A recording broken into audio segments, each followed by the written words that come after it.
이고요. 저는 연구 방법론 강의를 주로 합니다. 그래서 유튜브에 뉴스가 확인해드립니다. 지금 들어가시면은 제 강의 많이 보실 수 있고요. 그 다음에 오늘이 4월 4일이죠. 예, 4월 4일. 4월 셋째 주 정도에 DBPR라고 혹시 들어보셨나요? DBPR라고 논문 출판하고 온라인에 그 논문 서비스하는 회사거든요. 그 DBPR 통해서 제가 논문 작성 워크샵, 완전 초보자를 위한 논문 작성 워크샵이 이틀 연속 계획이 되어 있습니다. 들어가서는 신청하시면 되거든요. 날짜가 정확히 기억이 안 나는데 18일, 19일이었던 것 같아요. 그래서 그게 보통 한 수백 명이 들으세요. 800명에서 1000명 정도 들어주시는데 혹시 오늘 거로 좀 부족하시다면은 그날도 신청하시면 되겠습니다. 그거는 첫날 2시간, 다음날 2시간에서 총 4시간이고 그다음에 AI 활용법을 다루거든요. 그래서 많이 도움이 될 거라고 생각합니다. 오늘은 제가 100분짜리 강의를 준비를 했는데 100분 안에 제가 AI 활용법까지 다룰 수가 없어요. 보통 AI 활용법만 보통 한 2~3시간이 걸리거든요. 그래서 오늘은 좀 기본적인 것들을 위주로 말씀드리려고 합니다. 자, 일단 논문 처음 쓰시는 분들 한번 손 들어보세요. 네, 논문 처음 쓰시는 분들 위주로 제가 오늘 이야기를 할게요.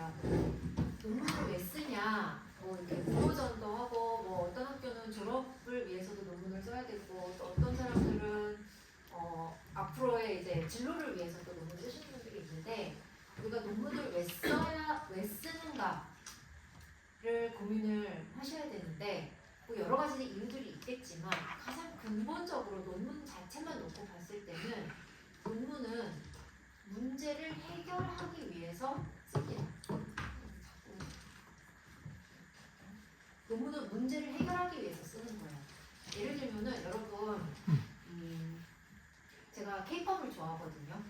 그래가지고 이게 오늘도 여기 근처에서 세븐틴 공연도 있고 스트레이키즈 공연도 있고 해요. 그러면은 이제 공항에서 아이돌이 출국할 때 거기 막 이제 홈런들이 와갖고 일반 이용객들을 되게 불편하게 만든단 말이에요. 그런 것들이 바로 해결되지 못한 문제입니다. 네. 이 문제를 우리가 어떻게 해결할 것인가. 그러니까 내가 논문을 왜 쓰는가를 생각했을 때 주변을 둘러보시고 해결하지 못한 문제가 뭐지? 이걸 고민을 하셔야 돼요. 자, 그러면은 왜 다른 나라 공항에서는 이런 일이 안 생기는데? 왜냐면 저는 이제 해외 팬들 커뮤니티에 많이 들어가 있다 보니까 해외 팬들이 그런 질문을 많이 해요. 아니 왜 한국 공항은 해외 공항 똑같이 아이돌이 출국하고 입국하고 하는데 해외 공항에서는 문제가 안 생기는데 뭔가 건 세큐리티를 굉장히 이렇게 넓게 쳐놔가지고 아예 가까이 오지 못하게 하고 또 사람들이 되게 질서를 잘 지키고 근데 한국 공항은 왜 이 팬들이 가서 막 밀치고 사고가 나고 왜 이렇게 가까이 와 있냐라는 질문들을 되게 많이 올려요. 자, 저는 그쪽 분야 전문가가 아니에요. 그래서 잘 몰라요. 그런데 사람들이 그런 질문을 올리면은 저도 궁금해져요. 왜 그러지? 그게 궁금해져요. 자, 그게 궁금해지면 어떻게 할까요? 어떻게 하세요? 뭔가 궁금한 게 있어.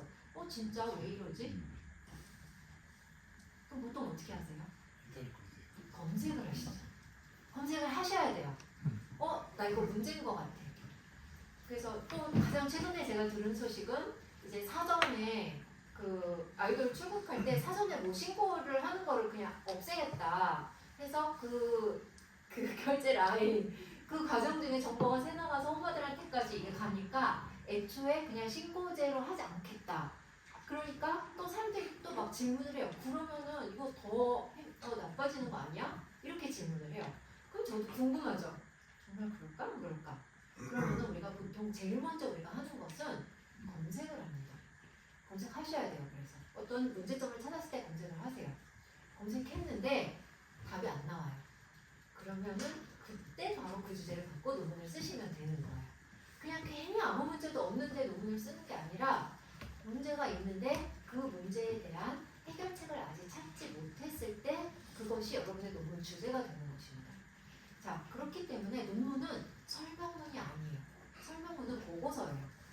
논문은 보고서랑 굉장히 많이 달라요. 논문은 보고서보다는 신문 사설이랑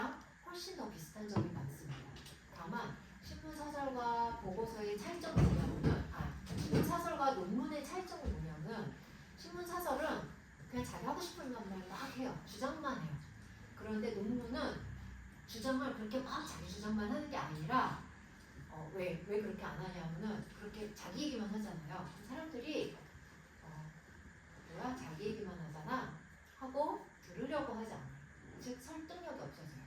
논문은 자기 주장을 하는 글인데 이 주장이 가장 설득력이 있으려면은 강하게 내 생각만 얘기하는 게 아니라 오빠 이거 데이터 봐. 오빠 이렇게 사고가 많이 났어. 그거 문제 아니니? 이것 봐. 다른 나라 법규를 내가 찾아보니까 다른 나라들은 이렇게 하고 있는데 우리나라는 못하고 있어. 이거 문제 아니니? 이렇게 톤다운 시키고 근거들을 이용해서 데이터를 이용해서 보여줄 때 가장 설득력이 있는 거예요. 그래서 논문은 주장을 하는 글인데 그 주장을 어떻게 하냐? 데이터, 근거, 자료를 이용해서 주장을 하는 글이다라고 보시면 됩니다. 자, 여러분들 샴푸 이제 다들 쓰시죠? 그러면은 이거 제가 실제로 사용한 샴푸는 아닌데요. 그 어떤 탈모 예방 샴푸라고 주장하는 그 샴푸 회사 사이트 들어가서 봤더니 이제 이런 게 있어요. 가서 봤더니 이런 말이 보여요. 인체 적용 시험 결과 6주 만에 빠지는 모발이 67% 감소했다. 자, 이 말이요. 여러분 머리 감으실 때 샴푸통 들어서 한번 거기 자세히 보세요. 자세히 보시면은 거기에 지금 얘네들이 이렇게 쓰는 말들이요. 그 샴푸통에 쓰여 있습니다. 인체 적용 시험 결과 실험 집단이 교조군보다 몇 퍼센트 뭐가 향상했다. 혹은 모발 빠지는 그 감소하는 정도가 몇 퍼센트였다. 네. 이상하지 않아요? 왜 샴푸통에다가 연구 결과를 써놨을까요? 이상하다고 생각하지 않으세요? 저는 이런 거는 논문에 쓰여 있어야 되는 말이거든요. 근데 샴푸통은 조그맣잖아요. 그 좁은 면적에 그 샴푸를 팔고 싶은 그 사람이 쓰고 싶은 말은 아마 되게 많을 거거든요. 근데 왜 하필이면 그 좁은 면적에 연구 결과, 수치 이런 거를 왜 써놨을까? 목적이 뭘까요? 의도가 뭘까요? 효과가 크다. 맞아요. 이것 봐, 우리 샴푸 이렇게 좋다니까? 저기 다른 샴푸들보다 우리 샴푸가 이렇게 좋다니까? 그러니까 우리 샴푸 사! 하고 설득을 하기 위해서 쓴 거예요. 그런데 이 설득 방법이 진짜 좋아, 진짜 좋아 이게 아니라 실험을 해봤더니 다른 회사 제품보다 우리 회사 제품이 빠지는 모발이 67% 감소했습니다. 이렇게 써는 거예요. 사라는 말이 여기 단 한 번도 나오지 않아요. 더 좋아요라는 표현도 나오지 않아요. 그냥 데이터를 주고 이것 봐 이랬어 이렇게 한 거예요. 그 사람들이 이거 더 잘 넘어가요. 여러분들 요즘은 제가 그런 분 많이 못 봤는데 예전에는 대학로 같은 데 가면은 이렇게 약 파는 분들이 계셨다고 해요. 그러면 그 약장수들이 막 자기 약을 막 홍보를 할 때 뭐 만병통치약이다 뭐해도 좋고 뭐해도 좋고 이거 진짜 좋아 그러니까 사세요 막 한단 말이에요. 여러분이 길 가다가 그런 사람을 보면은 여러분 그 약 사시겠어요? 아마 안 사실 거예요. 왜냐? 신뢰성이 너무 떨어지는 거예요. 사기꾼 같은 거 보는 거예요. 그래서 우리도 우리 논문을 쓸 때 이건 이렇게 되어야 합니다. 저건 저렇게 되어야 합니다. 하고 너무 강하게 말을 하시잖아요. 그러면 사기꾼 같아 보여요. 논문의 신뢰도가 떨어져요. 그래서 논문의 신뢰도를 높이기 위해서 우리가 전략적으로 굉장히 객관적인 것처럼 사실은 마음속에 다 의도가 있어요. 모든 연구자들은 자기 마음속에 자기가 주장하고 싶은 바가 다 있어요. 근데 그 주장을 가장 효과적으로 하기 위해서 일부러 톤다운 시키고 객관적이고 과학적으로 이야기를 합니다. 자, 그게 논문의 가장 기본입니다. 자, 논문은 그러면 어떻게 구성이 되느냐? 이제 학위 논문이랑 학술지 논문 두 개로 좀 나눠봤는데요. 학위 논문은 보통 5개 장으로 이루어져 있습니다. 연구의 필요성은 이 연구 이래서 필요합니다 해서 문제 제기를 하는 챕터예요. 이게 문제예요. 그런데 이 문제에 대해서 그동안 사람들이 이 문제를 해결하려고 이렇게도 해보고 저렇게도 해봤어요. 그런데 여전히 해결이 되지 못하고 있어요. 그래서 제가 이 연구를 합니다. 그 다음에 2장 이론적 배경에서는 그동안 사람들이 그래서 어떤 노력들을 해왔는지를 쭉 히스토리를 보여주는 게 2번 이론적 배경입니다.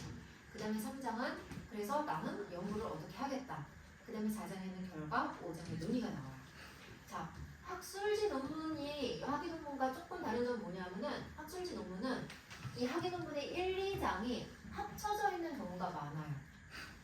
어떤 분들은 그냥 이대로 똑같이 학술지 논문에도 1, 2, 3장, 5장으로 내시는 분들도 있기는 한데 보통 1장, 2장을 합치는 이유는 뭐냐면은 학술지 논문은 페이지 제한이 있어요.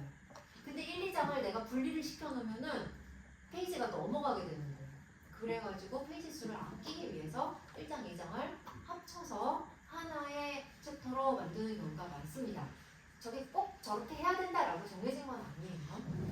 자, 그 다음에 또 차이점 뭐냐면은 학위 논문에는 부록이 보통 들어갑니다. 내가 사용한 검사지, 설문지, 뭐 내가 법령을 검토했다 그럼 내가 검토한 법령들 이런 거를 다 부록에다가 넣어줘요.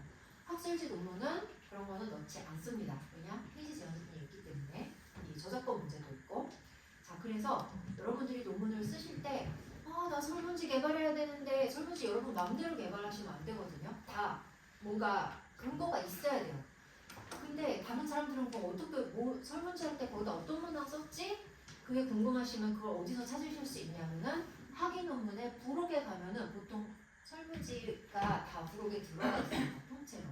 그래서 그런 것들 참고하고 싶으실 때는 학위 논문을 찾아보시면 됩니다. 자, 그래서 연구의 필요성 1장 내가 이 연구 왜 하냐 그 논리는 이렇게 4단계로 이루어집니다. 처음에 이거의 문제야. 예를 들면 아까 제가 공항에 그 이제 아이돌이 왔을 때 사람들이 막 몰려들어가고 위험한 상황이 생기는 거 이게 문제야. 그럼 이 문제를 내가 그냥 내 마음대로 이게 문제예요 이렇게 하면 사람들이 믿어주지 않아요. 의외로 생각보다 사람들은 되게 의심이 많기도 하고요. 내가 문제라고 생각하는 것을 다른 사람들은 문제라고 생각하지 않을 수도 있어요. 그래서 이게 문제라는 거를 내가 설득을 해야 돼요. 그래서 이것이 문제다 라고 이제 처음에 시작을 하는데 그냥 문제다 라고 하면 안 되고 예를 들면 그 아이돌 그 공항의 홈모델 문제다 그러면은 그동안 어떤 사고들이 있었는지 그 다음에 1년에 몇 번 이런 일들이 생기는지 이런 것들을 뭐 뉴스도 찾고 통계 자료도 찾고 해가지고 이게 왜 자꾸 나는지 모르겠어요. 네, 찾고 해가지고 그것들을 근거로 이용을 해서 이것 봐, 이거 정말 심각한 문제지 않니? 라고 이제 설득을 하셔야 됩니다. 자, 그 다음에 두 번째 단계가 그래서 이 문제를 해결하기 위해서 그동안 우리나라 공항에서 이렇게도 해왔고 저렇게도 해봤어. 근데 이렇게 했더니 이런 문제가 생겼고 저렇게 했더니 저런 문제가 생겼어. 그래서 다른 나라들에서 이 문제를 어떻게 해결하나 봤더니 이렇게 했어. 근데 여기서 그걸 너무 길게 쓰면 안 돼요. 그거를 길게 자세하게 쓰는 건 2장이고요. 1장에서는 그걸 좀 요약해갖고 그동안 이런 노력들을 해왔어 하고 설명을 합니다. 그런데도 여전히 문제가 해결되지 않고 있어. 그래서 내가 이 연구를 하는 거야. 이게 1장이 제일 중요해요. 왜냐하면 1장에서 설득이 안 되잖아요. 뒤에 나온 게 다 쓸데없는 짓을 한 게 되는 거예요. 여러분들이 논문 심사를 받으실 때 1장에서 여러분의 논문을 심사하는 사람을 설득시키는데 성공해야 됩니다. 자, 보통 초보 연구자들이 가장 많이 하는 실수가 뭐냐면은 문제가 아닌 거, 쓸데없는 거, 세상 아무도 상관도 안 하고 문제도 아니라고 생각하는데 그냥 내가 논문 써야 되니까 그냥 괜히 그 연구를 하는 경우가 많아요. 그렇게 되면 심사위원이 아니 이거 아무런 문제 없는데 이 연구를 왜 했어? 왜냐하면 연구라는 거는요 돈과 시간과 우리의 청춘이 들어가잖아요. 그만한 가치가 있어야 되는 거예요. 여러분들이 그 제출하신 그 논문 주제들 제가 한번 그냥 이렇게 대략 한번 좀 살펴봤거든요. 대체로 필요한 연구들인 것 같기는 했어요. 왜냐하면 이게 이 분야 자체가 굉장히 현장성이 강한 분야이기 때문에 너무 이론적인 연구들이 아니라 실제 현장에서 있는 문제들 위주로 계획을 짜기는 하셨더라고요. 제가 자세히 볼 수는 없지만 아직은. 그래서 그런 식으로 하시면 됩니다. 보통은 이렇게 현장 베이스의 학문 분야에서는 그 현장에서 문제를 찾는 게 제일 좋아요. 그래야지 필요한 연구가 되니까. 세상에 쓸모있는 연구가 되니까. 자, 여러분들 주변에 여러분과 같은 분야가 아닌 사람 혹은 성격 되게 까칠하거나 의심 많은 사람 있죠. 그 사람한테 내가 왜 이 연구를 해야 되는지를 설득을 한번 해보세요. 그래서 설득을 하잖아요. 그러면 그런 이제 좀 의심 많고 까칠한 사람들은 그래서 난 그거 문제 아니라고 생각하는데 그걸 왜 해? 그만한 가치가 있어? 라고 계속 이제 질문을 해요. 그런 사람들은. 난 못 믿겠는데? 이런 말도 해요. 그 사람까지도 설득할 수 있으면은 성공하신 거예요. 그래서 내가 일장 어떻게 써야 될지 잘 모르겠다. 그러면은 내 분야를 잘 모르는 사람이나 좀 그렇게 되게 까칠한 사람이랑 좀 대화를 많이 하세요. 진짜로 이게 효과가 있습니다. 그러면은 내 논리에서 어디에 틈이 생겼는지가 드러나요. 이 논문은 왜 논문이냐면요. 완전히 논리로 쓰는 글이기 때문입니다. 근데 설득이 안 된다는 뜻은 내 논리의 어딘가에 틈이 있는 거거든요. 근데 그 틈을 나는 내 눈에는 잘 보이지가 않아요. 그런데 다른 사람들 눈에는 훨씬 잘 보여요. 그래서 좀 확실하지 않다. 내가 일단 어떻게 써야 될지 모르겠다 하면은 그렇게 다른 사람과 토론을 좀 해보시고요. 그래서 연구문제 찾는 방법은 두 가지입니다. 현장에서 찾거나 아니면은 어떤 모든 사람들이 다 현장에 대한 접근성이 있는 건 아니에요. 그렇다면은 문헌에서 찾거나. 그러니까 예를 들면은 제가 이제 이 아이돌 출국할 때 문제에 대해서 내가 논문을 쓰고 싶어요. 근데 저는 내가 여행할 때 아니면 공항에 갈 일이 없어요. 그리고 아이돌 왔을 때 아이돌이 출국하거나 입국할 때 제가 거기 가서 공항에 가서 막 죽치고 있을 수가 없잖아요. 바쁘기도 하고 하여튼 좀 불필요한 일이라고 저는 생각을 해요. 그럼 내가 직접 가지도 않고 내가 거기서 근무하는 것도 아니고 근데 난 이 문제에 관심은 있고 그러면 이 연구를 어떻게 할 것이냐? 저라면은 두 가지예요. 하나는 문헌을 찾는 거예요. 현장에 대한 접근성이 없기 때문에 문헌을 많이 찾아요. 그래서 그동안 다른 사람들이 이거에 대해서 어떤 연구를 해왔지? 그 다음에 법령도 찾아보고 그 다음에 그동안의 그 정책이 계속 아마 조금씩 바뀌었을 거거든요. 히스토리가 있을 거거든요. 그럼 그 히스토리를 다 찾고 그 당시의 뉴스들을 다 찾아볼 것 같아요. 그 다 문헌이에요. 뉴스들도. 그래서 그때는 이렇게 바꿨더니 이런 문제가 있었구나. 저렇게 바꿨더니 저런 문제가 있었구나. 제가 보니까 대만도 보면은 사람들이 막 되게 많이 와요. 그런데 거기에서는 사람들이 다 일단 굉장히 멀리 있고 이게 다 줄이 쳐져 있고 그래서 사람들이 막 푸시하고 난리를 치지 않고 되게 점잖게 있더라고. 그러면 이게 단순히 정책의 문제가 아니라 어쩌면은 그 사회의 문화와도 연결이 되어 있을 수 있는 거예요. 혹은 나는 대만에 대해서 잘 모르기 때문에 그 나라에 어떤 법이 있는지 잘 몰라요. 그런 거 다 찾는 거예요. 그렇게 해서 문헌에서 내가 현장 데이터에 대한 접근성이 없다? 그럼 문헌에서 찾으시면 됩니다. 그렇게 해서 그렇게 찾으시고요.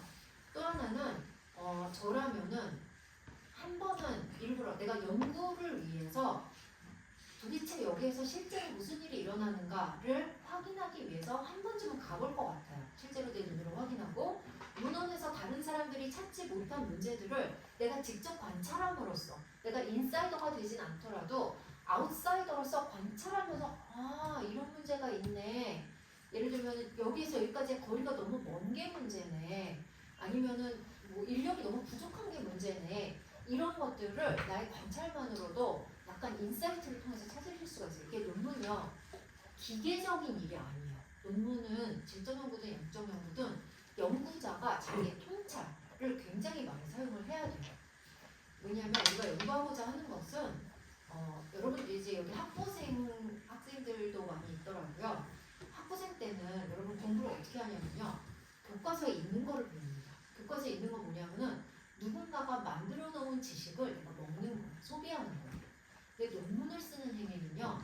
남이 만들어 놓은 걸 내가 먹는 게 아니라 내가 요리를 해서 새로운 요리를 만들어내는 행위예요.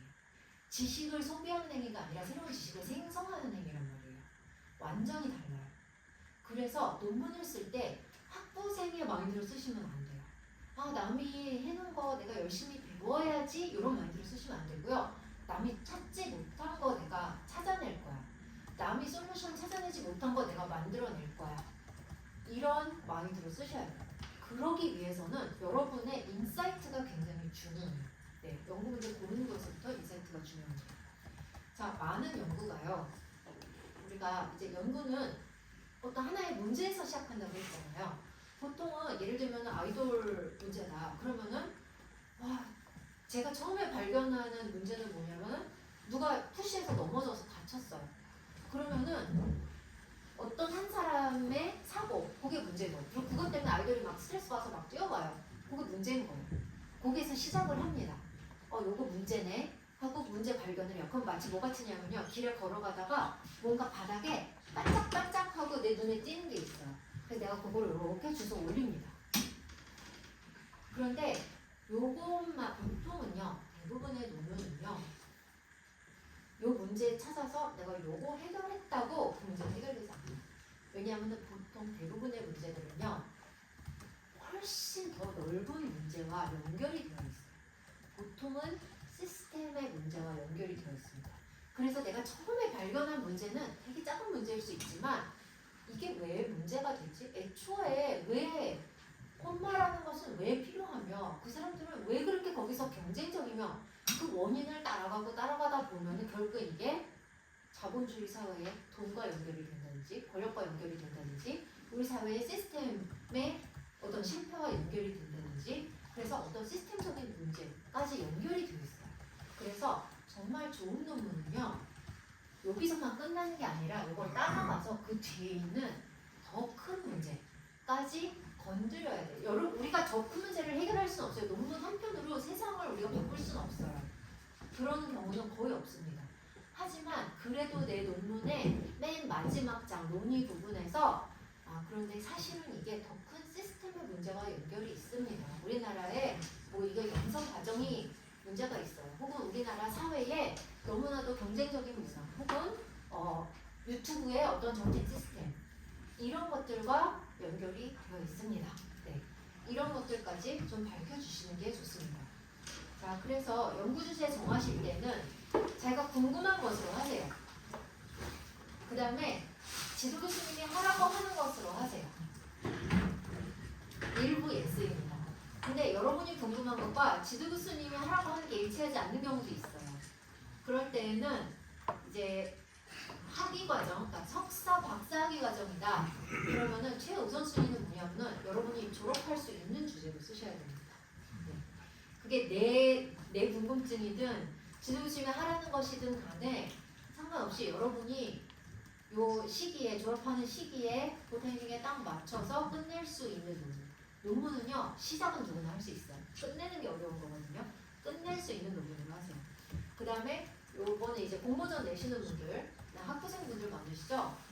그거는 졸업을 위한 요건은 아닌 것 같아요. 하지만 나 공모전에서 그래도 뭔가 상도 받고 싶어. 나 이거 경력도 쌓고 싶어. 하면은 여러분의 그 목적에 맞는 그 스케일 정도의 주제를 고르시면 됩니다. 논문 처음 쓰는 사람들이 가장 많이 하는 실수가 뭐냐면은 이 논문으로 세상을 바꿀 수 있을 것 같아. 이거 너무너무 중요한 논문인 것 같아. 이런 생각으로 보통은 시작을 하세요. 근데 그 생각이 이제 시간이 갈수록 점점 이제 여기저기 다 깎여 나가요. 대부분은 이거 벌써 누가 했네. 해외 논문 찾아보면 이미 다 정답이 나와 있는 것들 많거든요. 그 다음에 하려고 보니까 데이터를 수집을 할 수가 없어요. 왜냐하면 그 공항에서 날 집에다 들여보내주질 않아요. 혹은 제가 아이돌의 그 출국 과정이 너무 궁금해요. 근데 그 아이돌이 나를 불러줄 건 아니잖아요. 현실적으로 어려운 논문들이 있어요. 그런 거는 재빨리 포기하세요. 연구자들은 연구비도 있고 시간도 있기 때문에 포기하지 않고 끈질기게 물고 늘어질 수 있어요. 그런데 학생분들은 시간이 영원한 게 아니잖아요. 그 돈도 없어요. 그러니까 내 목적 그걸 딱 성취할 수 있을 만큼 달성할 수 있을 만큼 너무 욕심내지 마시고 그렇게 하시는 게 좋고요. 그 다음에 다른 논문을 보고 비스무리하게 이게 모방이 가장 빠른 학습 방법입니다. 저는 이제 교육학을 전공했거든요. 그러면 애들이요 모방을 통한 학습을 굉장히 많이 해요. 그럼 생각해 보세요. 애기가 언어를 배울 때 자기가 처음부터 막 언어를 막 구상해내가지고 언어 체계를 만들어서 하려면은 걔 살아생전 할 수 있겠어요?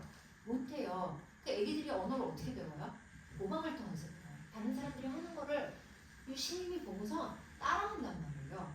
그러면 그 따라하는 엄마라고 따라하는 그 말 한마디 속에 수억 년의 인류의 그 발달 과정이 거기 다 사실은 압축이 되어 있는 거예요. 논문도 마찬가지입니다. 여러분이 처음부터 내가 논문 쓰는 방법을 내가 스스로 터득할까 너무 오래 걸려요. 그럼 제일 좋은 방법은 뭐냐?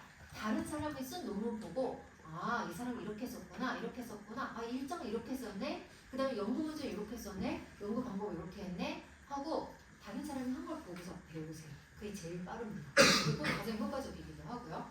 다만 내가 벤치마킹 하는 그 논문이 잘 못 쓴 논문이면 안 돼요. 그럼 내 논문도 잘 못 쓴 논문이 나와요. 그래서 잘 쓴 논문을 보고 따라하시는 게 제일 좋아요.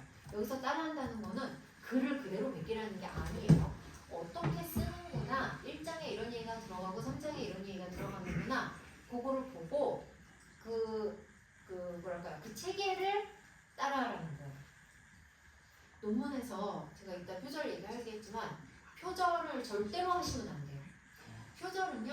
표절의 일단 기준이 뭐냐면은 내가 생성하지 않은 문장을 마치 내가 한 것처럼 쓰면 그거 다 표절의 비윤리적인 행위에 들어갑니다. 그 말은 뭐냐면은 챗GPT가 써준 글을 그대로 복사 붙여넣기 해도 윤리적인 문제가 생길 수 있다는 거예요. 챗GPT랑 대화하실 수 있어요. 그리고 챗GPT랑 대화하면서 내 연구 문제를 좀 정리하고 좀 더 이렇게 초점을 더 이렇게 샤프하게 맞추고 하실 수 있어요. 그런데 챗GPT한테 야 논문 써줘. 챗GPT가 뭐를 쭈르륵 써요. 그거 그대로 긁어서 복사 붙여넣기 하잖아요. 다 떨어집니다. 왜냐 심사위원들이 다 알아요. 이거 챗GPT가 썼네 다 알아요. 왜냐 챗GPT가 겉으로 보기에는 좀 근사하게 말하는데요. 전문가가 보면은 요만한 글 안에도 헛소리가 수없이 들어가 있습니다. 자, 그래서 그 다음에 표절을 하면 안 되는 이유는요. 지금은 여러분이 졸업하거나 뭔가 당장의 급한 목적을 위해서 표절을 하잖아요. 다른 사람이 쓴 거 그대로 이제 갖다 쓰잖아요. 10년, 20년, 30년 후에 그게 여러분의 발목을 잡습니다. 여러분 중에 누가 장관이 될지 어떻게 알아요? 청와대 들어갈지 어떻게 알아요? 혹은 대학교 교수가 되려고 해도 표절하시면 안 되거든요. 다 검사하거든요. 여러분의 미래에 무슨 일이 어떻게 얼마나 좋은 일이 생길지 알지 못하기 때문에 지금의 그 순간의 편안함을 위해서 표절하지 마세요. 정말로 여러분의 성적은요, 여러분의 발목을 잡지 않아요. 졸업해서 그냥 취직하면은 끝이에요. 더 이상 누구도 성적을 성적표 보자고 하지 않아요. 그런데 표절은요, 여러분 우리 죽을 때까지 쫓아다닙니다. 네. 그래서 절대 표절하지 마시고요. 그 다음에 항상 하고 싶었던 주제가 있었다? 그러면은 그걸로 논문 쓰시면 됩니다. 제가 이미 답이 나온 거를 논문으로 쓰지는 말라라고 했잖아요. 그런데 그거는 이제 석사, 박사생들한테 제가 주로 하는 얘기고요. 학부생들은 지금 처음 쓰시는 거고 너무너무 초보고 아직 지식도 아직 다 많이 배운 게 아니기 때문에 이 하고 싶었던 주제가 이미 다른 사람이 해놓은 연구일 가능성이 있어요. 그럴 때는 학부생 같은 경우는 그냥 그래도 그 주제가 궁금하고 하고 싶으면 하세요 라고 저는 말씀드려요. 왜냐? 그 사람의 공부에 도움이 되기 때문에요. 네. 그 다음에 하기 쉬워 보이는 것으로 정한다. 일부 예스. 이거 무슨 소리냐면 졸업할 수 있는 거, 내 목표 성취할 수 있는 그 수준으로 논문 쓰시라는 얘기예요. 그 다음에 좀 있어 보이는 주제를 정한다. 이거 뭐냐면은 너무 옛날 구식 주제 쓰지 마시고요. 약간 트렌드를 좀 타라는 얘기예요. 제가 좀 트렌드 조사를 해봤거든요. 이 항공보안 분야에서 이따가 보여드릴게요. 자, 그 다음에 이론적 배경은 어떻게 써야 되냐면은 1장을 훨씬 길게 늘려 쓴 거라고 보시면 됩니다. 1장은 내 얘기가 위주예요. 내 얘기 위주의 문헌들이 조금 들어가는 거고요. 2장은 문헌 위주로 쓰는 건데 기계적으로 누구는 뭐라고 했고 누구는 무슨 연구에서 뭐라고 했고 이렇게 쓰는 게 아니라 2장도 결국에는 내 주장 2장의 끝에는 그래서 이 연구를 할 수밖에 없게 그렇게 귀결이 되도록 2장을 쓰셔야 돼요. 즉 2장은 스토리텔링이 되어야 하고 2장 역시 설득을 목적으로 쓰셔야 됩니다. 리스트하지 마세요. 이제 보통 제일 많은 초보 연구자들이 제일 많이 하는 실수가 2장에 관련 문헌들을 그냥 다 찾아서 그 문헌들을 그냥 리스트업을 해요. 누구는 무슨 연구에서 뭐를 연구했다. 누구는 뭐에서 어떤 연구에서 무엇을 밝혔다. 누구는 해서 이 리스트업하는 논문들의 특징이 뭐냐면은 모든 문단이 사람 이름으로 시작해요. 그거는 잘 쓴 이장이 아니에요. 그렇게 해도 뭐 졸업은 하실 수 있겠지만 잘 쓴 이장은 아니에요. 이장을 잘 쓰려면은 예를 들면은 이제 계속 그 예시로 사용을 할게요. 아이돌들이 그동안 우리나라에서 아이돌들이 추곡할 때마다 이런 사고가 있었다. 근데 그 내용을 문헌들로 다 쓰시는 거예요. 문헌을 이용해서 그 이야기를 하시는 거예요. 그런데 이것과 관련해서 내가 법령을 찾아보니 미국은 이런 법령이 있고 대만은 이런 법령이 있는데 우리나라는 이렇게 되어 있더라. 혹은 정책을 내가 비교를 해보니 이렇게 되어 있더라. 이거 다 문헌입니다. 자, 그러면은 미국은 이런 정책, 대만은 이런 정책, 한국은 이런 정책 이렇게 내가 리스트업 하는 것과 똑같은 문헌을 가지고 내가 재미있게 스토리텔링을 했을 때 무엇이 더 설득력이 있을까요? 후자겠죠. 네. 그러니까 문헌 리스트업 하는 게 아니라 그 문헌을 가지고 요리를 조금 하셔야 된다는 얘기예요. 자, 어떤 문헌을 봐야 되냐 하면은 크게 세 가지입니다. 내 주제와 관련된 문헌. 즉 이것과 관련해서 다른 사람들이 연구해놓은 것들 혹은 똑같은 연구 아니더라도 좀 비슷한 주제로 아이돌이 아니라 뭐 대통령이다 혹은 유명 인사다 그런 것과 관련해서 혹은 그 공항에서의 어떤 크라우드 컨트롤과 관련한 연구들이 있다. 그러면은 그거는 내 주제 속에 들어갑니다. 자, 그 다음에 이런 연구를 할 때 사람들이 지금 내 연구를 그래서 뭐 실험으로 할 건지 뭐 설문지로 할 건지 관계의 법령과 정책들을 내가 찾아볼 건지 그게 이제 방법이거든요. 그 방법을 정해야 되는데 그것도 내 맘대로 정하는 게 아니라 다른 사람들을 이 연구할 때 어떤 방법을 썼지? 그걸 참고를 하셔야 돼요. 그리고 그거를 논문에 써주셔야 돼요. 이 주제에 대해서 어떤 사람은 설문조사로 연구를 했고 또 어떤 이는 그동안의 정책을 또 이렇게 분석을 하기도 했다. 그런데 내가 보니까 아무도 참여 관찰을 하지 않았더라. 그래서 나는 이 연구를 참여 관찰 방법으로 하겠다. 그래서 참여 관찰은 뭐냐 하면은 질적 연구예요. 내가 가서 그 홈마들과 그 팬들 사이에 가서 전날부터 나도 같이 거기서 밤새고 기다리면서 이 사람들과 대화를 하는 거예요. 이 사람들 무슨 생각으로 여기 와 있는지. 왜냐면 세상 사람들은 이 사람들을 볼 때 저 팬들 골칫덩어리 정말 한심한 사람들 이렇게 보거든요. 근데 그 사람들 본인들은 아마 그렇게 생각 안 할 거야. 그리고 그렇게 할 수밖에 없는 이유들이 또 있을 거야. 그리고 그 심리를 우리가 이해를 해야지 이 문제를 해결할 수 있는 거잖아요. 근데 아무도 그 시도를 하지 않는 거예요. 그럼 내가 그 속에 들어가서 얘네들은 이런 식으로 사고를 하는구나. 얘네들은 이렇기 때문에 이게 돈이 되는구나. 이런 인사이더 정보들을 수집을 할 수가 있어요. 그럼 그런 방법을 써서 논문을 쓰실 수도 있는 거고요. 그래서 다른 사람들이 어떤 방법을 썼는지 보셔야 돼요. 그 다음에 이론, 이것과 관련한 내가 이거를 심리학적으로 접근할 건지 법률적으로 접근할 건지 그 다음에 사회학적으로 접근할 건지 이런 거를 정하셔야 돼요. 일단 정해갖고 그 중에 하나를 골라서 이론을 하나 골라서 그 이론을 가지고 더 드립하셔야 됩니다. 보고서와 그 다음에 논문의 차이점이 뭐냐면요. 주장이라고 했잖아요. 근데 그 주장이 결국에 뭐냐면 이론이에요. 보고서는 이론이 없어요. 논문은 이론이 있습니다. 이론이 가운데 뼈대처럼 들어가 있어야 돼요. 예를 들면 내가 거기에 오는 그 홈마들의 심리, 내가 심리학적으로 이걸 접근하겠다. 그럼 이것과 관련된 심리 이론을 찾으셔야 돼요. 자, 나 심리학 전공도 아닌데 여기 이것과 관련된 심리 이론을 내가 무슨 수로 찾아요? 심리학 잘 알지도 못하는데 그럴 때 바로 ChatGPT를 사용하시는 거예요. 그래서 나 이게 고민이고 난 이 현상이 정말 흥미로운데 나는 걔네들의 심리가 궁금하거든. 그럼 내가 이거를 이론적으로 풀어내려면은 이것과 관련된 심리학 이론 중에 어떤 이론이 이 문제, 이 현상을 설명할 수 있을까? 이런 식으로 챗GPT와 대화를 하시면은 챗GPT가 이론을 뭐 한 10개쯤 가르쳐줘요. 그럼 그거를 하나하나 다 직접 공부하면서 찾으시고 그 중에서 제일 요건 거 같아 하는 것을 골라서 그거를 내 논문에 뼈대로 사용을 하시면 됩니다. 자, 그 다음에 문헌 보는 타이밍, 이거는 너무 자세하게 들어가는 거라서 제가 이걸 자세히 그냥 연구 주제 탐색서부터 맨 마지막에 논문 끝낼 때까지 계속 보셔야 됩니다. 네. 문헌을 안 보는 때가 딱 한 때가 있어요. 언제냐면 연구 결과 기술할 때. 그때는 그냥 내가 생각한 대로 기술하시면 돼요. 그때는 문헌 안 보셔도 되는데 나머지 그러니까 1, 2, 3, 4, 5장 중에 4장이 연구 결과거든요.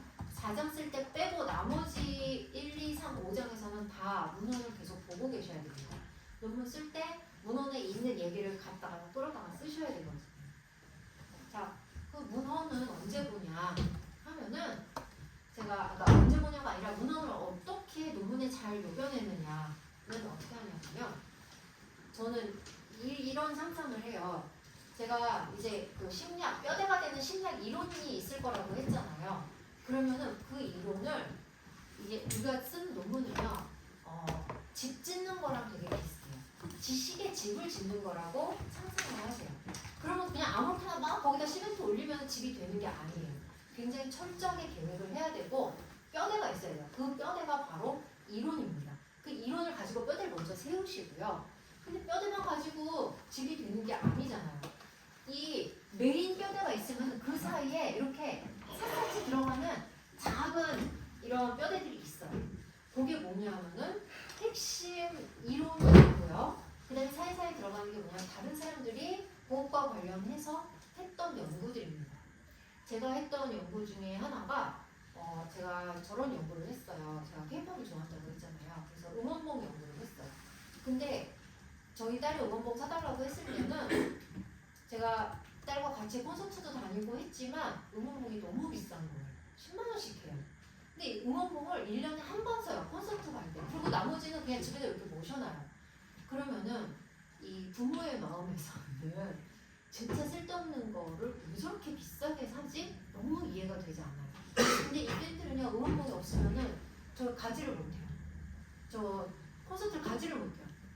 그 현상이 너무나도 저는 신기했어요. 그래서 저는 응원봉을 되게 비판했었어요. 아니 이 응원봉은 저 엔터테인먼트 회사들이 애들의 코모드 돈 뺏어 먹으려고 만든 정말 자본주의의 상징이야. 이렇게 저는 되게 비판을 했었거든요. 근데 또 어느 날 보니까 응원봉이 막 사람들이 응원봉을 들고 막 시위를 나와요. 근데 자본주의의 상징으로 쓰이지 않는 거예요.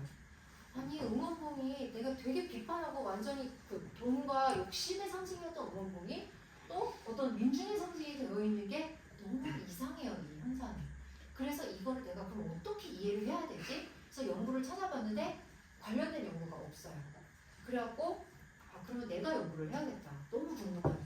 그래갖고 이제 연구를 했는데 이론이 필요하잖아요. 근데 무슨 이론을 써야 될지 모르겠는 거예요. 그래갖고 고민을 하다가 챗GPT랑도 대화를 하고 다른 사람이 쓴 책들도 막 읽어보고 하다가 정말 딱인 이론을 하나 찾아냈어요. 그게 뭐였냐면은 벨크의 이론, 벨크라는 유명한 경영 소비자 심리하는 유명한 사람이 있더라고요. 근데 이 사람의 이론이 뭐냐면은 우리가 갖고 있는 물건 있죠. 우리가 돈 주고 사는 모든 물건들은 우리의 자아의 확장이라는 거예요. 우리 몸의 일부처럼 우리가 느낀대요. 그래서 우리가 물건을 잃어버리면은 마치 내 몸이 잘려나가는 것처럼 많은 고통을 느낀다는 거예요. 인간은 자기 자아를 어떻게 표현하냐? 물질로 표현한다는 거예요. 그래서 여러분들이 갖고 있는 저 이제 맥북 갖고 있잖아요. 이 맥북은 저의 자아의 확장이에요. 내가 갖고 있는 내 물병, 내 뭐 노트북, 그 다음에 핸드폰 이거 다 내 자아의 확장인 거예요. 그 이론을 제가 가져와요. 그럼 그 이론 하나만 가지고 내가 이 연구를 할 수 있냐? 그게 아니라 그러면은 이 자아의 확장, 이 물건은 우리가 돈 주고 사는 물건은 내 자아의 확장이다라는 그게 이제 이 두꺼운 기둥이 되는 거고요. 요 이렇게 얇은 기둥들은 뭐냐면은 그래서 그 이론을 가지고 사람들이 어떤 연구를 했나, 그 다음에 응원봉과 관련해서는 그동안 어떤 연구들이 있었나, 그것들이 요 작은 기둥들이 되는 거예요. 그래서 그것들로 꽉꽉 채워 넣는 거예요. 그 다음에 시멘트를 발라야 되죠. 위에다가. 제가 집은 지어본 적이 없지만 위에다 시멘트 발라야 될 것 같아요. 네, 그 시멘트는 바로 나의 스토리, 나의 이야기. 이것 봐. 그래서 이게 문제야. 그래서 이거는 연구할 가치가 있는 거야. 예를 들면은 응원봉은 자본주의의 상징이다 라고 누가 말한 적은 없어요. 네, 말한 적은 없지만 내가 그건 나의 말이에요. 근데 응원봉은 자본주의의 상징이에요. 그냥 이렇게 얘기하면은 사람들이 아니야. 특히 엔터테인먼트 회사에 있는 사람들은 아니야. 이렇게 얘기할 수 있어요. 그 다음에 팬들도 아니에요. 이거는 제 마음이에요. 이거는 돈과 아무 상관없는 거예요. 정말 평범한 사람들이고 나한테 악의가 없는 사람들이지만 내 말에 동의하지 않는 사람들이 굉장히 많을 거란 말이에요. 그거를 내가 잘 말로 풀어내는 거. 어떻게 생각하면요. 논문은 약간 가스라이팅이랑 좀 비슷해요. 네. 그래서 말로 이거를 이게 완전한 가스라이팅이 되면 안 되겠죠. 말도 안 되는 소리를 막 그런 척하면 안 되니까. 그렇기 때문에 이 뼈대가 되는 이론들이 있어야 되고 뼈대만 주는 게 아니라 이거를 사람들이 먹기 좋게 이해하기 쉽게 잘 내가 포장을 하는 것이 바로 내가 시멘트를 발라주는 것이고 그게 바로 나의 말, 언어가 되는 것입니다. 그래서 논문에서는 이게 결국에는 글쓰기잖아요. 여러분들 박사학위 어떻게 받아요? 논문 써서 받아요. 막 달리기 빠르다고 박사학위 주는 거 아니에요. 그 다음에 막 노래 잘한다고 박사학위 주지 않아요. 박사학위, 노벨상 이런 것들은 다 결국에는 글을 써서 받아요. 글은 언어적인 활동이에요. 그래서 내가 하는 이 연구 자체는 언어에 대한 연구는 아니에요. 내가 언어학과도 아니고 국어학과도 아니지만 결국에 내 지식이 어떤 식으로 표현이 되냐? 언어로 표현이 된다는 거예요. 음악이나 미술로 표현되는 게 아니라 언어로 표현이 된다는 거예요. 그래서 글을 잘 쓰셔야 돼요. 논문 쓰는 사람은요, 이 논문 쓰는 사람의 글쓰기는요, 소설 쓰는 사람이 글쓰기 할 때 얼마나 고민 많이 하고 생각 많이 해야 돼요. 똑같아요. 그 다음에 소설 쓰는 사람이 사람들이 이거 이해할까? 이 주인공의 마음을 정말 사람들이 공감하면서 읽을까? 내가 하고 싶은 그 메시지가 잘 전달이 될까? 그 고민하면서 쓸 거 아니에요. 논문 쓰는 사람도 똑같이 그 고민을 하면서 쓰셔야 됩니다. 그래야지 좋은 논문이 나와요. 자, 물론 이제 다른 사람들의 논문을 많이 보셔야 돼요. 내 얘기만 하면 안 되고. 근데 논문을 볼 때 너무 많잖아요. 그리고 어느 논문 봐야 될지도 모르겠어요. 보통 초보자들은 찾아보면 막 너무 많거나 혹은 너무 적거나. 너무 적으면은 논문을 쓸 수가 없어요. 그러면은 조금 더 주제를 조금 더 확장해갖고 내 연구 문제를 바꾸진 않아도 되는데 내가 문헌을 어디까지 볼 건지 그 경계를 조금 더 넓혀서 좀 더 넓게 보는 게 더 좋을 거예요. 심사를 받기 위해서. 근데 이게 이제 제가 응원봉 연구할 때 봤던 논문들이에요. 응원봉이 관련 연구가요 많지 않아요. 우리나라 논문 찾아보면은 한 100개가 채 안 됩니다. 그 정도 한 100개 정도까지는요 다 읽어보셔야 돼요. 왜냐면 많지 않은 거기 때문에. 500개가 그 500개를 다 읽을 수 없죠. 100개 정도밖에 안 된다 그럼 다 읽어보셔야 돼요.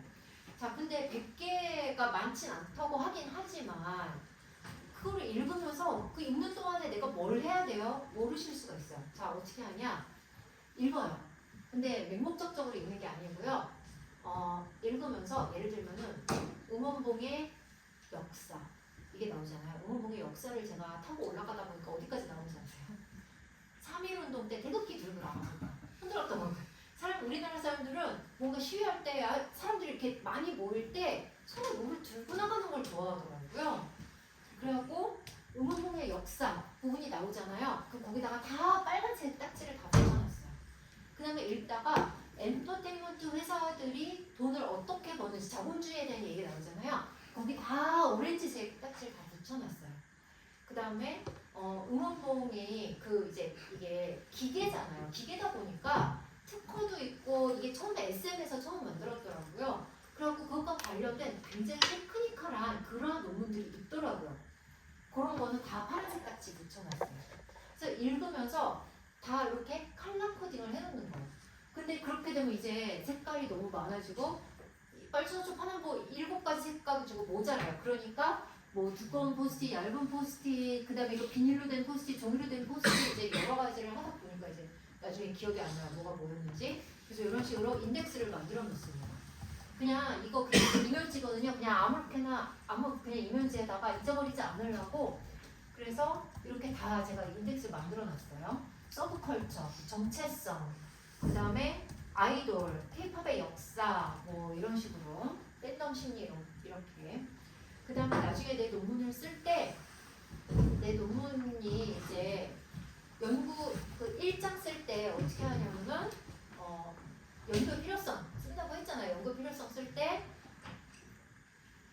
그동안 이런 일들이 있어 왔다 하면은 이제 뭐 응원봉의 역사 부분에 내가 이제 빨간색 딱지 붙여놨잖아요. 그러면 빨간색 딱지 붙여놓은 데만 다 찾아서 내가 다 읽고 보고 종합해서 1장 딱 그 부분에 쓰시면 돼요. 그 다음에 또 뭐가 있을까요? 팬덤의 심리 부분에 대해서 내가 써야 되잖아요. 그러면 내가 노란색 딱지 붙여놓은 거 다 그 부분만 찾아서 읽고 종합해서 1장에다가 쓰시면 돼요. 그렇게 하면요. 뭐가 좋냐면은 논문이 되게 빨리 써져요. 그리고 문헌을 읽는 게 지루하지가 않아요. 왜냐면 목적을 갖고 있잖아요. 그래서 문헌도 굉장히 빨리 읽을 수 있습니다. 문헌 읽는 방법은 일단 제목부터 보시고요. 그 리스에 들어가시면은 리스에 이제 검색하면 이제 논문 쫙 나오잖아요. 혹시 리스 모르시는 분들을 위해서 제가 리스를 좀 보여드리면은 학술 이게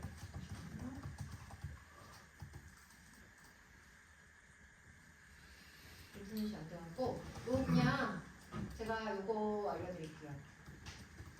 여기다가 써드릴게요. 여기다가 리스 KR 요거 네. 우리나라의 모든 논문들은 학술 논문들은 여기서 검색하실 수 있거든요. 여기서 검색해서 찾으시면 됩니다. 근데 이거 로그인, 그러니까 학교 통해서 로그인을 하셔야지 저희 대학 같은 경우는 우리 대학 도서관으로 들어가서 도서관에서 리스를 갈 수 있게 되어 있어요. 그렇게 해야지 여기 있는 논문들을 무료로 볼 수가 있고요. 학교 통해서 안 들어가고 학교랑 다 계약 관계가 되어 있거든요. 그냥 내가 개별적으로 들어가면은 다 이거 돈 내고 보라고 나와요. 그래서 학교 통해서 들어가시는 게 제일 좋습니다. 네. 그래서 이제 논문을 검색을 하는데 이제 거기 논문 제목들이 쫙 나오잖아요. 그러면은 제목부터 보세요. 그리고 어떤 연구들이 그동안 있었나 하고 한번 보세요. 제가 여기 오늘 강의한다고 하는데 제가 항공관에 대해서 뭘 알겠어요. 근데 내용도 그래도 여러분이 무슨 연구를 하는지 알아야지 제가 좀 더 관련성 있게 얘기를 할 거 아니에요. 그래갖고 제가 리스에 가갖고 이제 항공보안 해갖고 한번 검색을 해봤어요. 죄송합니다. 인터넷이 안 돼가지고 네, 항공보안 했더니 뭐가 쫙 나오더라고요.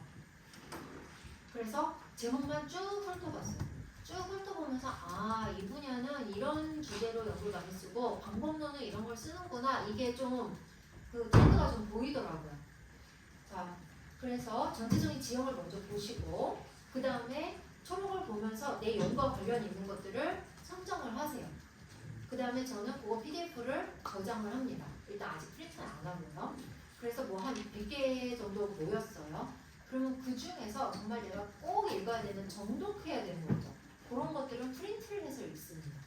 자, 프린트를 하면은 이제 종이값이 들고 프린터기가 필요하고 비용이 발생한단 말이에요. 그래서 어떤 분들은 프린트를 안 해요. 그런데 저는 그래도 프린트를 하라고 말씀드리고 싶어요. 저 종이 되게 아껴 쓰거든요. 그런데 프린트를 안 하잖아요. 그럼 어떤 문제가 생기냐면요. 이걸 좀 보다가 밥이나 먹고 올까? 하고 노트북 딱 덮잖아요. 밥 먹을 때 내가 논문 쓰고 있었다는 사실을 까먹어요. 그래서 밥 먹고 다시 돌아오지 않아요. 그리고 며칠이 그냥 지나가버려요. 내가 뭐 하고 있었는지 생각이 안 나요. 근데 프린트를 하잖아요. 프린트를 하면 여기 쌓여있단 말이에요. 그럼 밥 먹는 동안 내가 논문 쓰고 있었다는 사실을 까먹어도 다시 오면은 참 내가 논문 쓰고 있었지? 기억이 나요. 그래서 훨씬 진도가 빨리 나가요. 왜냐면 이게 눈앞에 있으니까 나 저거 언제 다 읽지? 빨리 읽어야 되는데 이게 계속 리마인드가 되는 거예요. 그래서 효율성으로 봤을 때 종이값 조금 들더라도 프린트해서 눈앞에 보이는데 보라. 그리고 이게 이 인지심리학적으로 PDF로 보면요 머릿속에서 정리가 잘 안 돼요. 메타인지가 잘 작동을 하지 못하고 뭐가 어디에 있었더라 이게 잘 기억이 안 나요. 근데 종이로 프린트를 해서 두면요 맞아. 그 논문의 두 번째 페이지에 오른쪽 위에 뭐가 있었지. 논문이 그렇게 많은데 그 중에 그 주제와 관련된 논문은 한 3편밖에 없었지. 이게 별거 아닌 것 같은 정보지만 사실 우리가 논문을 읽으면서 그 정보를 우리 머릿속에 저장할 때 그 정보를 우리 머리가 정보를 저장하는 방식은요 우리 머릿속은 책꽂이 같이 생겼어요. 책꽂이 같이 생겨서 다 칸이 있는데 새로운 정보가 들어왔을 때 이거를 어디에다 꽂아야 되는지가 되게 중요하거든요. 그걸 잘못 꽂아 놓으면은 기억이 안 나요. 찾아지지가 않아요. 내 지식이 되지 않아요. 그래서 칸을 잘 꽂아야 되는데 PDF로 보면은 애초에 그 칸 자체가 잘 만들어지지가 않아요. 그냥 다 납작으로 날아다니는 종이처럼 느껴져요. 프린트해서 보시면은 훨씬 더 내 머릿속에 정리가 잘 돼요. 그래서 논문 쓰는 속도가 빨라집니다. 그렇게 추천을 드리고요. 그 다음에 프린트 해놨다 그러면은 하루에 하나씩 읽어야지 이러면은 평생 끝나지가 않아요. 하루에 하나씩 읽지 마시고요. 저거 이번 주 토요일 날 내가 하루 날 잡아서 다 읽어야지 이렇게 해야지 그걸 다 읽을 수 있습니다. 우리 이 기억력은 한계가 있어가지고 내가 하루에 하나씩 100일 동안 보잖아요.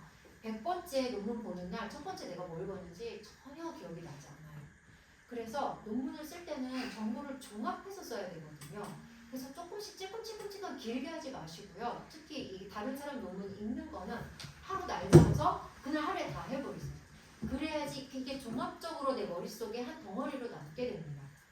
그래서 하루에 날 잡아서 다 읽으시고 그 다음에 연구 문제 확정하고 연구 문제는 처음부터 우리가 가지고 시작을 하지만 보통 초보 연구자가 만든 연구 문제는 연구 문제의 형식을 제대로 못 갖췄을 가능성이 굉장히 커요. 그래서 연구 문제를 또 수정하고 또 수정하고 해야 될 텐데 그게 그냥 가만히 앉아서 연구 문제를 들여다보고 있는다고 수정이 되는 게 아니고 그냥 내가 그냥 길에 걸어가면서 생각한다고 수정이 되는 게 아니고 다른 사람 논문 보면서 공부하고 있어야지 내 연구 문제가 수정이 됩니다. 그래서 문헌 읽으면서 내 연구 문제가 맞는지 이거 뭐 단어를 바꿔야 되는지 연구 방법 바꿔야 되는지 이거 계속 비교하면서 보시고요. 그 다음에 연구 문제가 확정이 되면은 추가적인 문헌을 더 찾습니다. 자, 이 연구 문제가 예를 들면 이런 거예요. 내가 느끼는 문제 의식은 아이돌 올 때마다 아이돌 불편하게 그리고 거기 사람들 위험하고 거기 일반 이용객들 정말 짜증나게 왜 이렇게 사람들이 거기 몰려들까? 그게 문제 의식이에요. 하지만 그게 연구 문제가 될 수 없어요.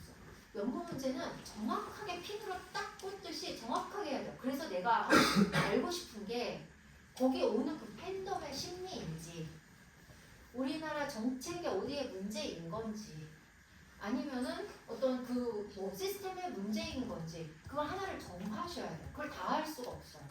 그걸 정해서 내가 찾고자 하는 것이 무엇인지를 한 문장으로 딱 표현할 수 있어야 돼요. 그래서 연구 문제 정하는 게 글 쓰는 것보다 훨씬 더 어려워요. 그래서 연구 끝날 때까지 연구 문제가 그 단어 하나하나 그 문법까지 다시 확인하셔야 되거든요. 그래서 연구 끝날 때까지 연구 문제를 또 고치고 하는 경우도 있습니다. 네. 만약에 내가 거기 오는 팬덤의 심리가 궁금하다 그러면은 공항에 오는 팬덤의 심리는 어떠한가? 일단 제 연구 문제 그렇게 잡을 것 같아요. 그런데 팬덤의 심리는 어떠한가가 사실은 너무 모호해요. 그래서 그거보다 더 줄여서 그렇다면 그 팬덤의 심리를 팬덤의 경험은 어떠한가로 조금 더 줄일 것 같아요. 심리는 더 큰 개념이고 경험은 조금 더 거기서 좁아진 개념이거든요. 그거를 내가 그렇다면 또 어떤 프레임워크에서 접근을 할 건지, 사회과학적, 사회 심리적으로 접근할 건지, 뭐 개인 심리적으로 접근할 건지 이런 것들. 그 다음에 확정된 연구 문제를 바탕으로 추가적으로 문헌 더 찾아가고 정독하면서 퍼즐을 끼워 맞춰 나가듯이 그렇게 논문을 쓰십니다. 자, 논문은 크게 근거 기반 논문이 있고요. 비근거 기반 논문이 있어요.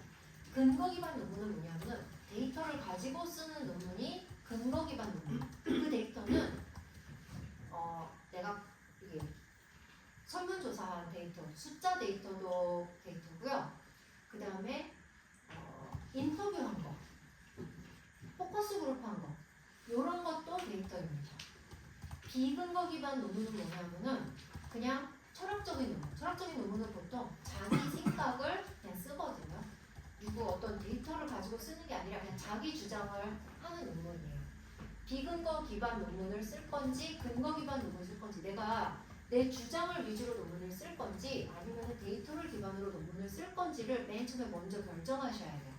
제가 여러분의 입장에서 지금 이렇게 얘기하면 제가 일반적으로 석사 박사 강의할 때는 요거는 말씀드리지 않아요. 근데 여러분한테는 이게 필요할 것 같아서 정말로 태어나서 논문을 정말 처음 써본다 하면 내가 데이터 기반의 논문 쓸 건지 내 주장만 할 건지 그걸 먼저 정하시고 그 다음에 내가 데이터 기반의 논문을 쓸 거다라고 하면은 이게요 비근거 기반 논문이 더 쉬울 것 같잖아요. 근데 사실 더 어려워요. 왜냐하면 데이터 없이 내 생각을 쓰는 거잖아요. 그러려면 내가 아는 게 진짜 많아야 돼요. 그동안 읽은 것도 많고 그동안의 히스토리도 다 알고 있고 그래갖고 이 비근거 기반 논문은 정말 그 분야의 대가들이 쓰시는 거고요. 초보자라면 저는 근거 기반 논문을 추천을 드려요. 자기 생각이 조금 부족해도 괜찮아요. 데이터가 말해주니까. 네. 근데 그 데이터가 꼭 설문조사나 뭐 사람 수를 센 거는 아니어도 괜찮아요. 그냥 인터뷰도 괜찮고 뭐 영화나 어떤 뭐 뉴스에 보면서 이 문제가 뭐 몇 번 거론이 됐는가 혹은 이 문제에 대해서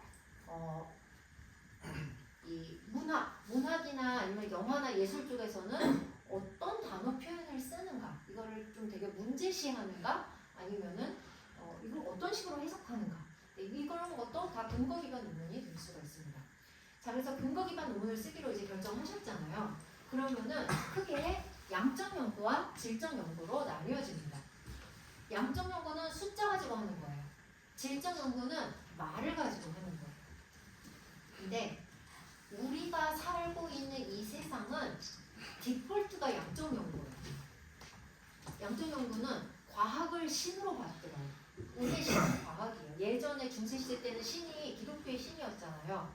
현대 우리 이 시대의 신은 과학이에요. 그래서 비과학적인 거를 우리는 악이라고 불러요.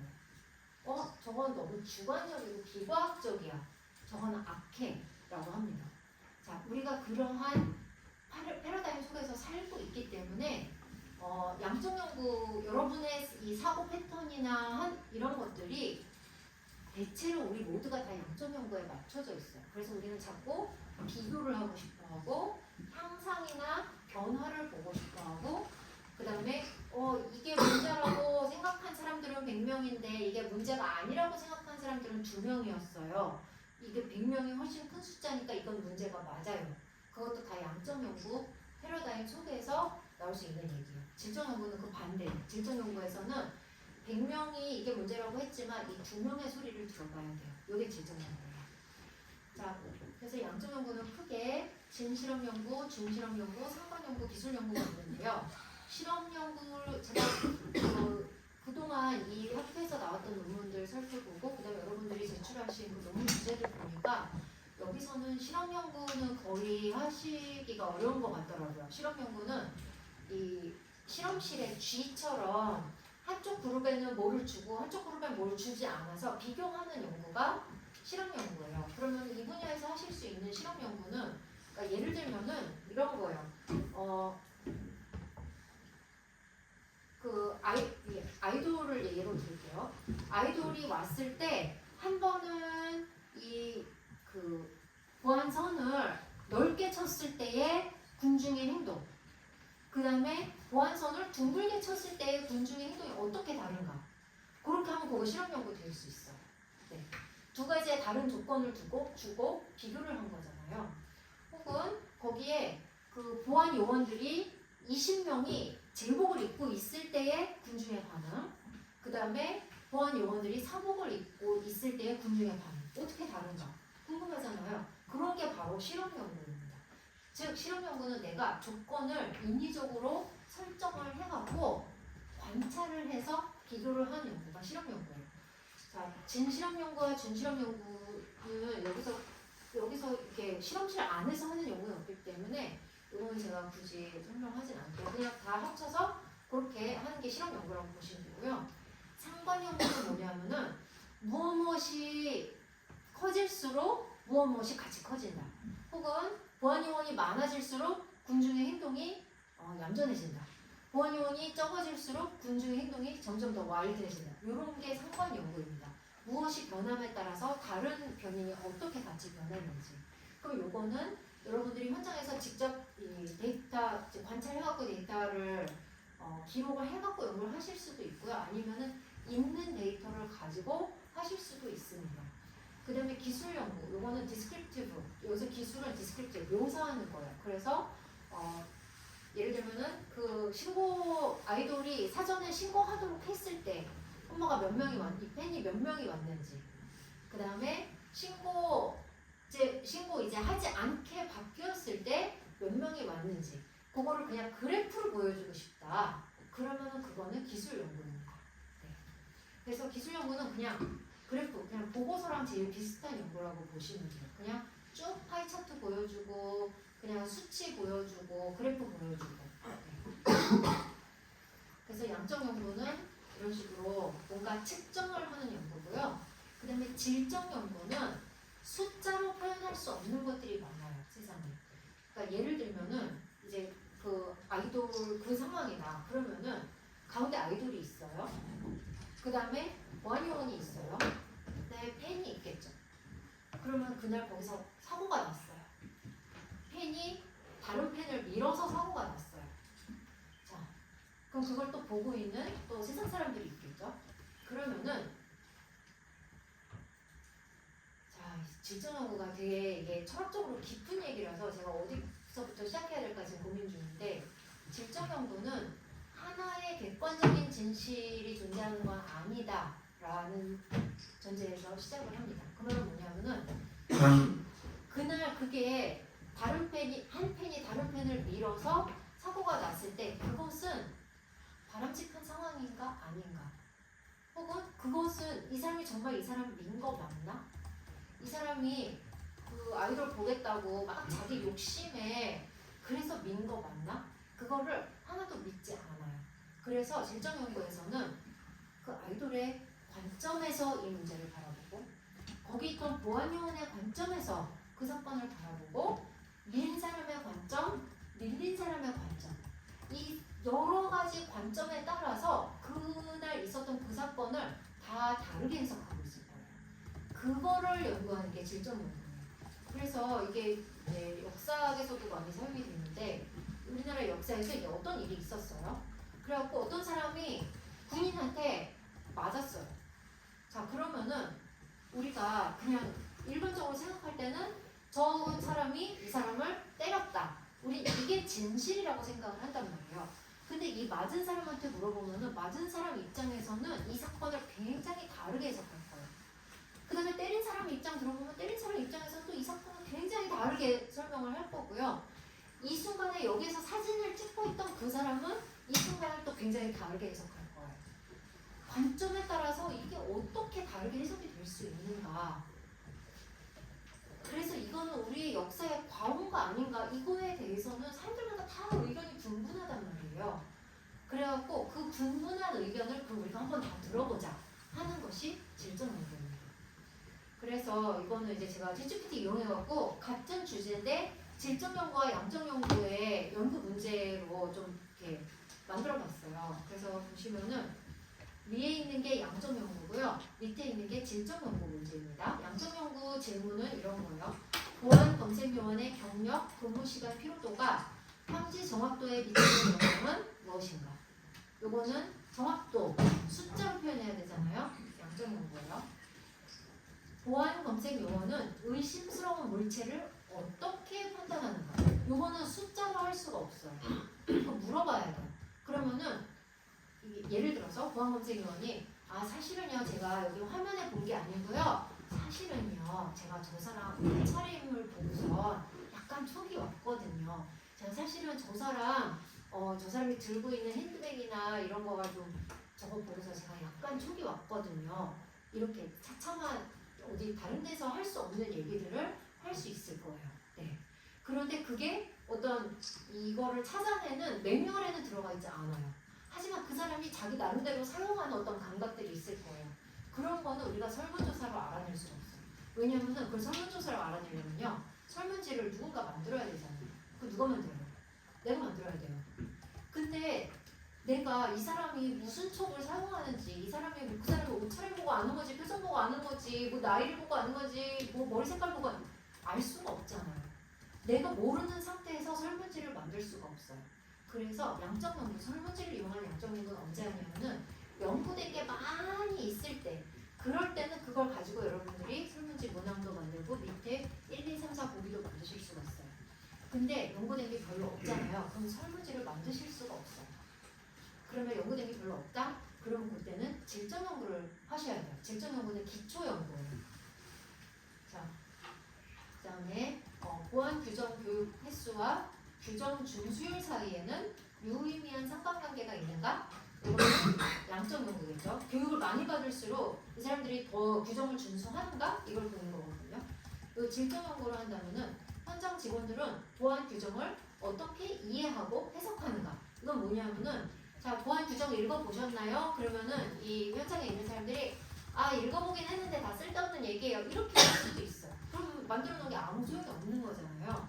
그리고 어떤 사람들은 아, 그거 읽긴 했는데 너무 현장 모르고 하는 얘기인 것 같아요. 이렇게 해석할 수도 있어요. 혹은 아, 그거 너무 여론의 영향을 많이 받아서 실제 우리 여기에 현장을 제대로 여기에 반영하지 못한 것 같아요. 그래서 저는 사실 이게 반감이 있어요. 이렇게 얘기를 할 수도 있어요. 이런 거는 양적으로 찾아낼 수가 없고 그 사람한테 물어보셔야 돼요. 그래서 어떻게 이해하고 해석하는가. 이 질적 연구가 좋은 점은요. N수가 많이 필요하지 않아요. 네. 양적 연구는요. 막 30명, 50명, 100명 이렇게 설문지 하셔야 되거든요.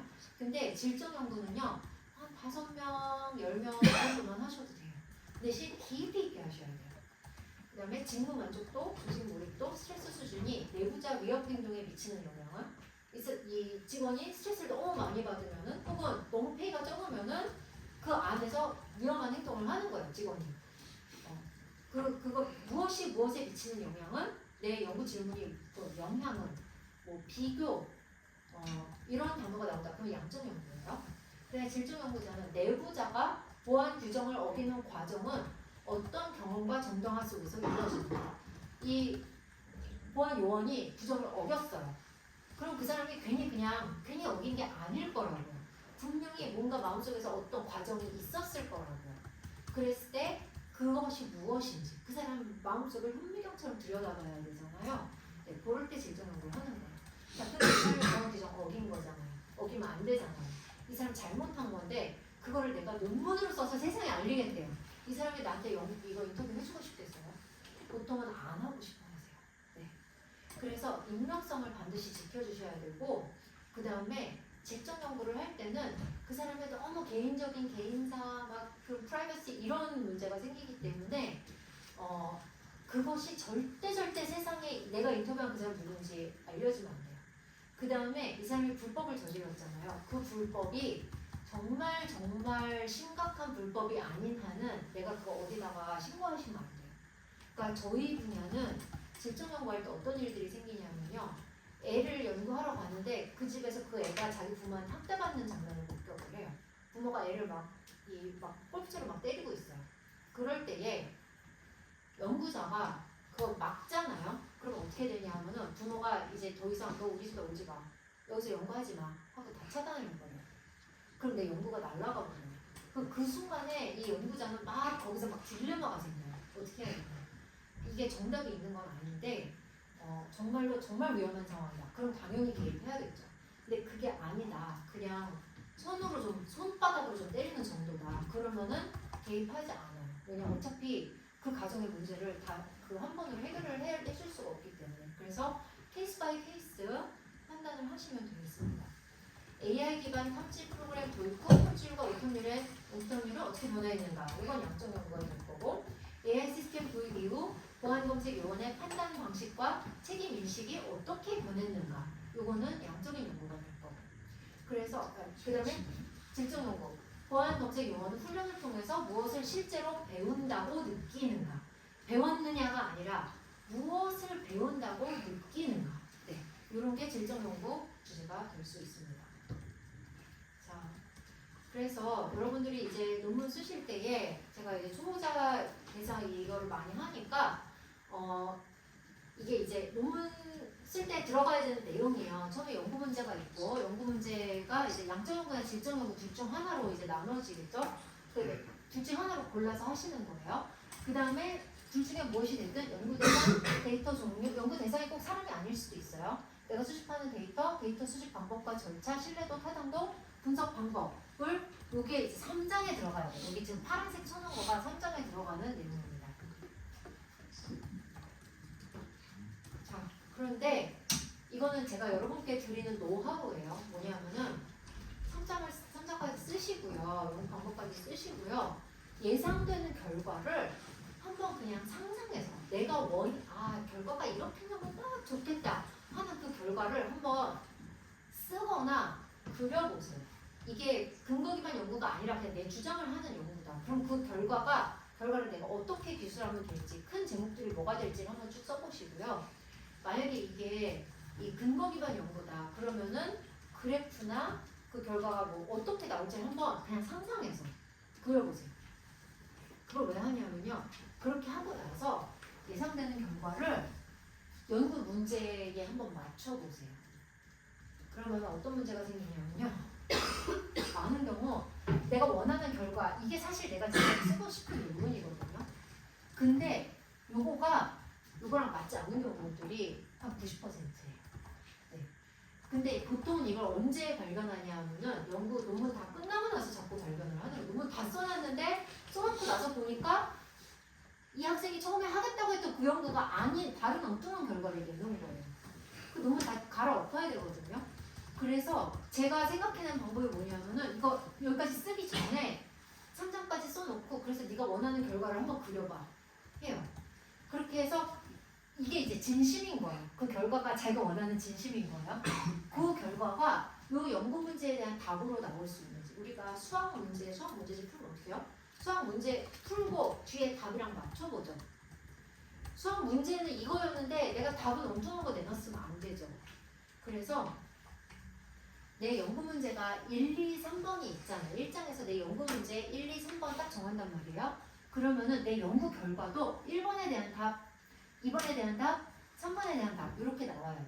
우리가 수학 문제집 풀고 뒤에서 정답 맞춰보듯이 1번 문제에 대한 답, 2번 문제에 대한 답 이렇게 나와야 됩니다. 내가 연구 문제 1, 2, 3번 정했는데 연구 결과에서 다 뭉뚱그려서 1, 2, 3, 4 심지어 내가 여기서 묻지도 않은 그런 얘기를 막 하면 안 돼요.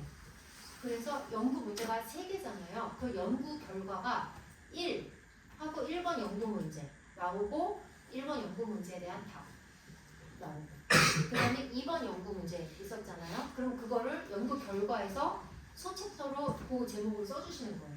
연구 문제를 그 소챕터 제목을 아예 쓰시는 거예요. 그리고 2번 문제에 대한 답은 요거, 3번 문제에 대한 답은 요거, 이렇게 딱 매칭이 되게 하셔야 돼요. 그 다음에 너무 중요한 게 여기서 내가 묻지 않은 거는요, 연구 결과에 쓰시면 안 돼요. 아셨죠? 예를 들면은 내가 그 아이돌 문제에 대한 연구를 했어요. 그런데 내가 연구 결과에다가 아이돌 얘기 아니라 그런데 대통령이 오면 그런데 뭐 유명 인사가 오면 이렇게 쓰면 안 된다는 거예요. 네. 딱 내가 연구하고자 하는 그 주제에 대한 답만 쓰셔야 됩니다. 자, 그 다음에 5장 논의에서는 뭘 쓰냐? 왜 이런 결과가 나왔는지 여러분의 뇌피셜로 해석을 해주셔야 돼요. 근데 뇌피셜로만 하면은 사람들이 안 믿어요. 그러니까 내가 뇌피셜로 하지만 뇌피셜이란 말이 결국에는 통찰이에요. 통찰. 연구자의 통찰로 왜 이런 결과가 나왔는지 쓰지만 내 말만 쓰는 게 아니라 이것 봐, 이게 내 생각만 이런 게 아니라 이 유명한 이 학자도 몇 년도에 이미 이걸 얘기를 했었어 하고 다른 사람들의 이름을 좀 언급을 해갖고 근거로 사용을 해주셔야 됩니다. 그래서 1, 2장에서 썼던 문헌들이 5장에서 한 번씩 더 나옵니다. 자, 논문 잘 쓰는 방법. 나의 주장이 있어야 돼요. 논문은 남의 생각들을 짜집기 한 것이 아닙니다. 자, 내 생각들을 이렇게 기찻길 놓듯이 차근차근 잘 이어나가야 돼요. 여러분의 논문은. 그런데 챗GPT로 쓰는 학생들의 특징이 뭐냐면요. 챗GPT는 생각을 차근차근 놔주는 게 아니라 근사한 말들을 그냥 덤프를 해놔요. 이게 근사한 말들을 쓰거든요. 그러니까 초보자는 되게 멋있게 보여요. 우와, 챗GPT가 이렇게 멋있게 써줬네 하는데 전문가가 보면은 구조가 없어요. 구조가 없고 그냥 근사한 말 단어들의 집합이지 뭘 하겠다는 건지 어디로 가겠다는 건지 방향성이 없어요. 그래서 챗GPT를 막 쓰시면 안 돼요. 챗GPT 잘 쓰는 방법은 4월에 그 TVPR 강의에서 제가 그것만 가지고 2시간 강의하니까 그렇게 보시고요. 제가 논문 쓰는 건 집 짓는 것 같다고 했잖아요. 우리가 집을 지을 때 근사한 이런 보석들을 그냥 싸박기만 하는 게 아니에요. 이러면 다 무너진단 말이에요. 집을 지을 때는 뼈대가 있고 1층이 있고 2층이 있고 지붕이 있고 순서대로 차근차근 쌓아 올리셔야 됩니다. 자, 그 다음에 표절 비윤리적인 행위를 하지 않는다. 자, 제가 일단은 네이처랑 사이언스에서 AI 사용 가이드라인을 가장 최근 거를 찾아왔어요. 우리가 네이처 사이언스에 올릴 건 아니에요. 저도 네이처 사이언스에 논문을 실을 건 아니지만 우리가 왜 이걸 봐야 되냐면 전 세계 대부분 학술지들이 네이처나 사이언스의 기준을 그대로 채용을 하고 있어요. 그래서 얘네들의 기준을 아는 게 중요한데 네이처랑 사이언스랑 조금 달라요. 자, 일단 네이처의 기준을 사용하는 곳이 제일 많아요. 그래서 네이처 먼저 설명드릴게요. AI가 저자가 될 수 있느냐? 안 됩니다. AI는 여러분의 공저자 될 수 없어요. 저자 이름을 올릴 수 없습니다. 근데 방법론으로는 가능하다. 뭐냐면은 근데 이것도 분석 방법은 아니에요. 분석 방법은 아니고 예를 들면은 이런 연구들이 있어요. 사람들한테 뭐를 읽게 해요. 읽을 자료를 주고 거기에서 이 사람들이 얼마나 기억하는지 보고 싶어요. 그럴 때 그 읽을 자료는 AI로 만들어도 된다는 거예요. 그 대신 내가 모델 뭐 썼는지 이런 거는 명시를 해줘야 된다는 거예요. 그 다음에 AI 보조 교정, 에디팅으로는 써도 된다. 그리고 그거는 명시 안 해도 된다. 나 AI 써서 이거 교정했어요 라고 명시 안 해도 된다. 근데 교정이 뭐냐? 교정이란 해서 가독성과 스타일 개선하고 문법, 철자, 구두점, 어조의 오류 수정이에요. 이 말은 뭐예요? 오류 수정만 된다. 프루프 리딩만 된다라는 뜻이에요. 그 말은 뭐예요? AI가 처음부터 끝까지 글 다 써주면 안 돼 하는 거예요. 그래서 핵심이 뭐냐면은 생성적인 사용은 안 된다. 내가 쓴 글을 얘가 고쳐주는 건 되지만 얘가 뭔가를 생성해내는 거는 안 된다라고 못 박아놓고 있습니다. 그리고 대부분 저널들이 생성형은 안 돼라고 얘기하고 있어요. 이게 핵심이에요. 즉 챗GPT한테 논문 써달라고 하면 안 된다는 거예요. 그 이유는 제가 오늘은 설명을 못 드리고 이유가 있어요. 왜냐하면은 그냥 챗GPT가 너무 헛소리를 많이 해서 그 헛소리가 막 엄청난 거짓말들이 아니라 아주 작은 거짓말 0.001 정말 이런 거짓말들이 여기저기 너무 많이 흩어져 있어요. 그래서 안 된다는 거예요. 자, 그 다음에 모든 경우에 모든 책임은 저자가 진다. 네. 생성형 이미지 안 된다. 네. 그러니까 어떤 식으로든 AI를 생성형으로 쓰는 거는 다 금지하고 있습니다. 고치는 수정용은 괜찮은데 생성용은 안 된다. 근데 예외가 있어요. 그림에 있어서 예외는 뭐냐면은 AI로 만든 스토커토는 괜찮아 라고 얘기하고 있더라고요. 그 다음에 AI 자체가 연구 주제인 경우가 있어요. 예를 들면은 이 보안 검색에서 막 그 카메라가 AI로 막 뭐를 막 찾아내요. 그러면은 그 AI 카메라의 성능을 우리가 테스트하고 싶잖아요. 그거는 된다는 거야. AI 자체가 연구 주제일 때. 그 다음에 이런 경우가 있어요. 의사들이 사용하는 프로그램, AI 프로그램 중에서 딱 그거에 예를 들면은 엑스레이로 암을 진단하는, 암을 찾아내는 그런 소프트웨어를 AI를 이용해서 만들었는데 아주 고도로 정밀하게 만들었어요. 그런 거는 괜찮아 라고 합니다. 즉 일반적인 LLM은 안 돼. 인 거예요. 비생성 도구는 금지가 아니다. AI 중에도 생성형이 아니라 비생성이 있어요. 그런 거는 괜찮다라고 얘기하고 있어요. 네이처는 좀 엄격한 편이에요. 반면 사이언스지는 네이처는 이제 인간, 생명 그런 쪽 연구가 많이 나오고요. 사이언스는 이제 정말 하드 사이언스, 물리 뭐 이런 그 논문들이 많이 나오잖아요. 사이언스는 이렇게 굉장히 자잘하게 잔소리를 해놨어요. 뭐는 되고 뭐는 안 되고 이거는 일부 허용이고 조건부 허용이고 이렇게 해놨는데 여기서 이제 우리가 봐야 되는 거 뭐냐면은 초록색 허용. 무엇을 허용하냐? 문헌 검색 괜찮아. 그 다음에 수정하고 교정하는 거 그거 괜찮아. 허용. 네, 밑에 코드나 서식 조정 요거 괜찮아. 참고 문헌 수집 보조 요거 괜찮아. 100% 허용하는 거는 요거 서식 조정. 그냥 좀 주변적인 거. 좀 논문을 이쁘게 만드는 거, 그거는 허용이라고 얘기하고 있어요. 그 다음에 요 2페이지짜리인데 허용은 앞에 그거밖에 없습니다. 자, 그 다음에 불허를 보실게요. 그러면 절대 안 돼 하는 거 뭐냐면은 이미지를 생성, 수정, 보존 이거 다 안 돼 하고 있어요. 이게 왜 세포 같은 거 옛날에 황석 박사가 세포 사진을 조작했잖아요. 이게 AI 나오기 전부터도 그 현미경 속에 보이는 그 그림들 조작하는 게 그동안 계속 문제되어 왔거든요. 이제는 AI를 이용해서 막 세포 그림 만들어낼 수가 있게 되는 거예요. 그거 안 돼라고 하고 있는 거예요. 또 안 되는 거. AI 생성 콘텐츠를 비AI인 것처럼 AI로 만들었는데 AI가 아닌 것처럼 한다. 그거 안 돼요. 그 다음에 원고 전체 또는 일부를 LLM에 요거 이제 심사할 때 얘네는 이거 심사할 때 여기 다 들어가 있는데요. 심사 규정이 훨씬 엄격해요. 논문 심사할 때 논문 통째로 LLM에 넣는 거 절대 금지. 왜냐? 사이언스 네이처는 탑저널이잖아요. 여기서는 그 경쟁이 엄청 심해요. 저는 교육하다 보니까 누가 막 이거 내가 먼저 발견했어, 네가 먼저 발견했어 이런 거 갖고 싸우지 않는데 이 사이언스 네이처에 올리는 사람들은 자기 연구가 도둑 맞는 경우가 너무나도 많은 거예요. 누가 먼저 이 발견을 했는지에 따라서 그 연구에 그 관련된 이제 돈이 이제 왔다 갔다 하니까 그러다 보니까 내가 LLM에다가 아직 미발표 논문을 통째로 넣으면은 그게 새 나갈 수가 있는 거예요. 그래서 절대 금지하고 있습니다. 네. 그래서 심사할 때 놓지 마라. 자, 근데 이제 사이언스는 보시면은 얘는 사이트 들어가면 이게 영어로 나와 있는 거 제가 번역해갖고 온 거거든요. 표로 이렇게 알려줘요. 네이처는 그냥 글로 이렇게 알려주는 거죠. 글 별로 길지도 않아요. 그냥 이 정도거든요. 이거 인터넷 그냥 스크롤하면은 그냥 요만큼 스크롤밖에 되지 않아요. 사이언스는 막 표까지 만들어서 자잘하게 줘요. 이 차이가 뭐냐면은 네이처는 좀 더 윤리적이고 철학적으로 접근하고 있고요. 사이언스는 굉장히 통제적이고 요건 돼, 요건 안 돼 하고 좀 이렇게 철학이 없이 그냥 굉장히 행동주의적으로 그냥 통제를 하려고만 합니다. 그런데 둘의 가장 큰 차이가 뭐냐면요.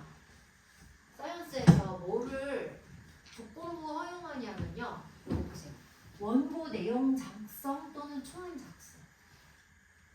이건 뭐야? 생성형으로 사용하는 거 허용하고 있다는 거예요. 네. 이게 가장 큰 차이입니다. 근데 제가 본 논문지 가이드라인 중에 논문의 초안 작성, 원고 작성, AI로 생성해도 돼 라고 명시해 놓은 데는 저 사이언스밖에 못 봤어요, 사실. 저희 사회과학 분야에서는 다 네이처거 따르고 있습니다.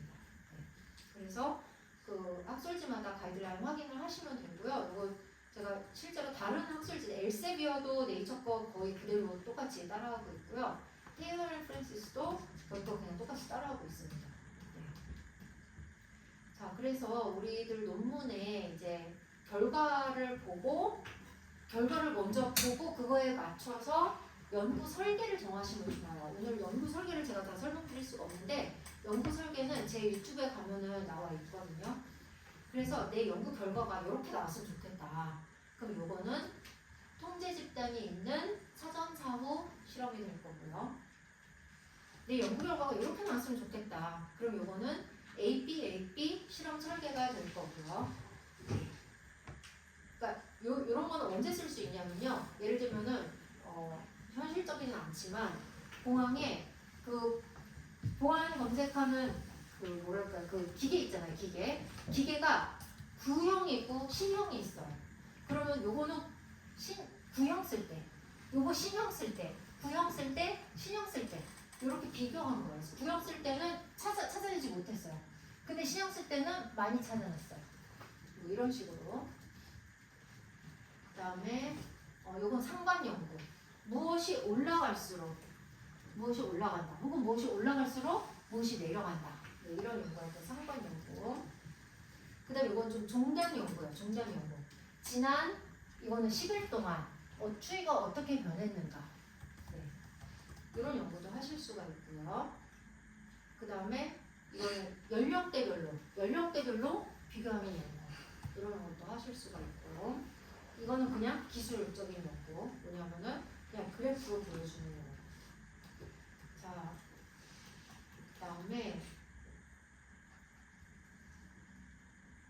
자, 논문 쓰실 때 논문 좀 빨리 쓰기 위해서는요. 하루에 논문을 다 쓰려고 하면은 책상 앞에 앉기가 싫어져요. 우리가 다들 헬스 한 번씩 끊어보셨죠? 네. 근데 헬스 끊어놓고 안 가는 이유가 뭐예요?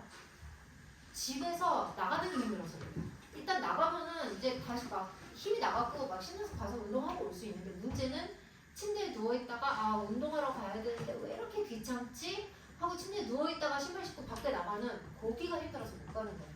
논문도 똑같아요. 내가 놀고 있다가 아 논문 써야 되는데 그러면 책상 앞에 앉기까지가 힘든 거예요.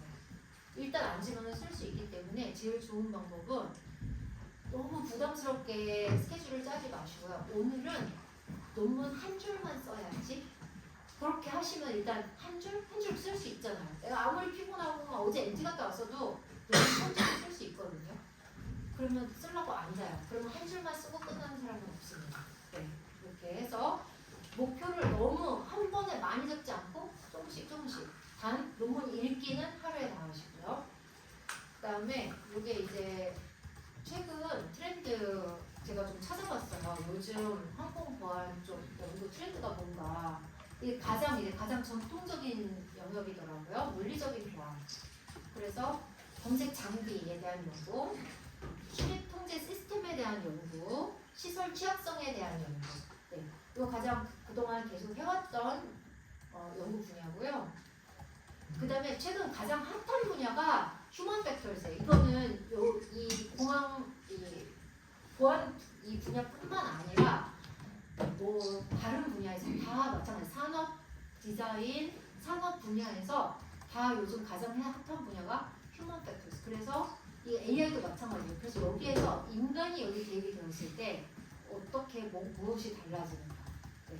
그래서 검색 요원의 판단 오류, 피로, 스트레스, 근무 환경, 상황 인식 이런 것들입니다. 요즘도 상황 인식이 또 핫한 키워드입니다. AI 때문에. 자, 그다음에 내부 위협, 인사이더 트레트. 그래서 9.11 이후에 중요해진 분야고, 그다음에 보안 규정과 관련된 그러한 분야이기도 하고, 조직 문화, HR과 관련된 그런 분야이기도 합니다. 그다음에 기술과 관련된 연구들 최근 급속히 성장했고, 그 다음에 특히 AI 때문에 요즘 AI가 모든 분야에 다 영향을 미치고 있잖아요. AI에 대해서 연구를 하면 좋은 게 뭐냐면은 아직 너무나도 신생이라서 이미 연구되어 있는 게 많이 없어요. 이 연구라는 이 생태에서는요, 무조건 먼저 갖다 깃발 꽂는 사람이 주인이에요. 그래서 아무도 아직 연구하지 않은 것들이 워낙 많기 때문에 AI 관련해서 내가 그냥 먼저 가서 연구하시면 됩니다.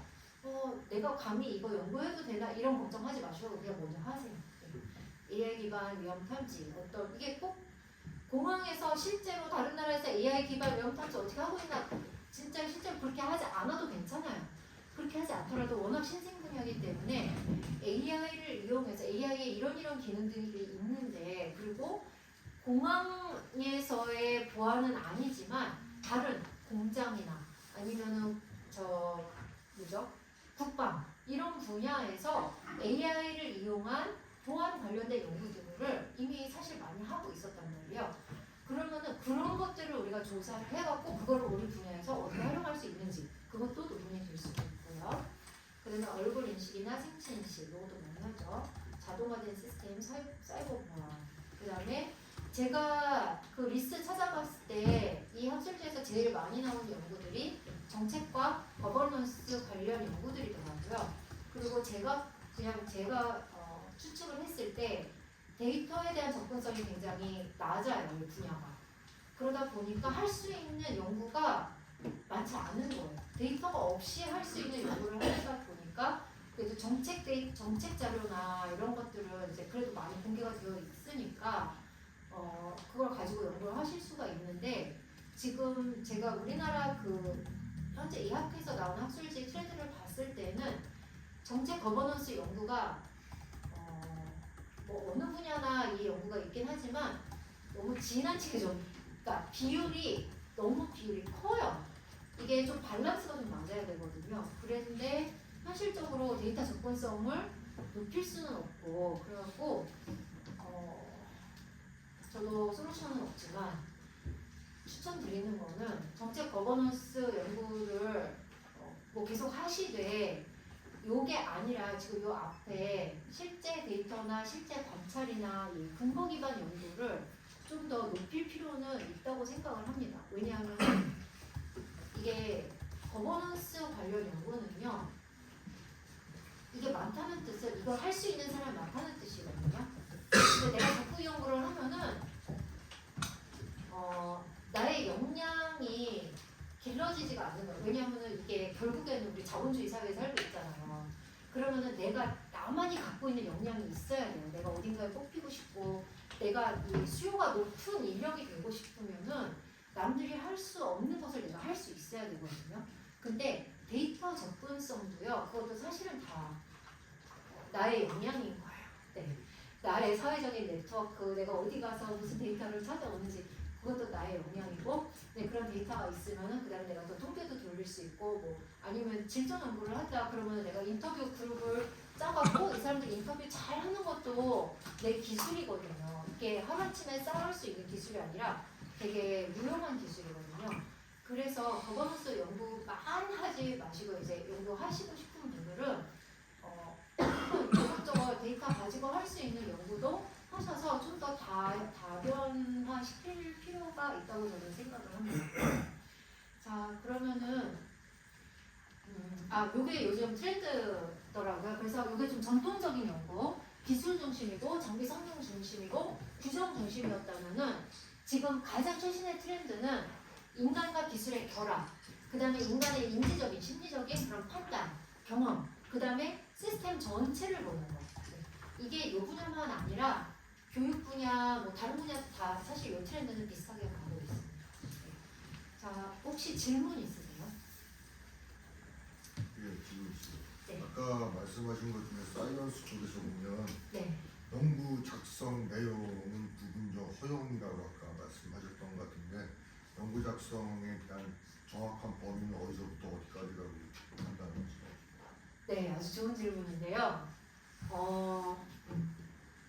궁극적으로는 아까 네이처는 생성형으로 하는 거 다 금지한다고 했잖아요. 근데 그 이유가 다른 이유가 아니라 결국에는 퀄리티의 문제예요. 챗GPT가 쓴 퀄리티가 언뜻 보기에는 근사한 것 같지만 사실은 자세히 보면 퀄리티가 굉장히 낮아요. 왜냐하면 너무 거기 헐리스테이션 많고 거짓말을 많이 하기 때문에. 그러니까 예를 들면 이런 거예요. 저희 분야에서 어떤 논문이 저한테 들어왔었냐면은 어떤 아이가 있어요. 근데 유치원생 아이인데 얘가 장애가 있어요. 그래서 얘가 의사소통이 안 돼요. 그러니까 얘가 뭐 자기 뜻대로 안 되면은 우리가 목이 말라서 물이 먹고 싶은데 물 주세요라는 말을 못해요. 근데 얘는 목마르니까 짜증이 나는 거예요. 그러니까 막 멜트다운을 해요. 막 텐트럼을 부리고 바닥에 막 나뒹굴어져서 막 그래요. 그 유치원에서 애들이 이제 막 나뒹굴어지면은 선생님이 너무 이제 힘든 거예요. 왜냐면 다른 애들도 있으니까. 그래갖고 그 선생님을 인터뷰를 했는데 여기서 이 나뒹굴어지는 이 아이가 그렇게 나뒹굴어지는 아이가 있어요. 의사소통이 잘 안 돼서 그런 것 같아요. 이렇게 얘기를 했어요, 선생님이. 그게 데이터죠. 그거를요 챗GPT에다 넣으면요 챗GPT한테 넣어주고 이거 갖고 논문 써줘라고 하잖아요. 그럼 챗GPT가 어떻게 써놓냐면요 교사는 실제로 이렇게 써요. 교사는 아이의 정서 행동 문제 때문에 스트레스가 매우 심하다고 하였으며 이를 위한 국가적 지원이 필요하다고 생각하였다. 혹은 이를 위해서 교사들을 위한 지원이 필요하다고 생각하였다. 이렇게 써요. 그 교사가 그렇게 아마 생각은 했을 거예요. 나 혼자서 30명 애들 데리고 있는데 이 하나 애 떼쓰는 사람 때문에 내가 너무 힘들어요 라는 마음은 있었겠지만 데이터를 보면요 저 너무 힘들어요 라는 말은 하지 않아요 사실. 근데 챗GPT는 교사가 정서적으로 힘겨워하고 있다, 교사는 지원을 필요로 하고 있다, 이렇게 써요. 그게 우리가 상담이다, 그냥 친구끼리 얘기하는 거다, 그럼 그건 헐루시네이션이 아니거든요. 근데 그 교사는 그렇게 말을 한 적이 없기 때문에 논문에서는 그게 헐루시네이션인 거예요. 완전 거짓말이에요. 그 교사는 그렇게 얘기한 적이 없어요 사실은. 논문에 그렇게 쓰면 안 돼요. 그래서 인간이 쓸 때는 이 교사는 하루에 한 번 반에서 텐트럼을 부리는 아이가 있다고 하였다. 이렇게 쓰거든요. 근데 챗GPT는 그것 때문에 정서적 지원이 필요함을 강조하였다. 이렇게 써요. 그것 때문에 생성형으로 쓰지 못하게 하는 거예요. 왜냐면 이게 어디까지가 거짓말이고 어디까지가 진짜인지를 가려내기가 너무 애매한 거예요. 그래서 금지하고 있는 건데 사이언스에서는 이걸 허용한다 했을 때 그러면은 챗GPT가 써주는 그대로 다 허용한다는 뜻이 아니라 써도 돼. 하지만 퀄리티를 맞춰야 돼. 결국의 문제는 사실은요 다 쓰고 있어요. 모든 연구자들이 다 쓰고 있어요. 사실은 그냥 안 쓴 척하는 거예요. LLM을 쓰고 있는데 안 쓰고 있는 척을 하는 네. 거예요.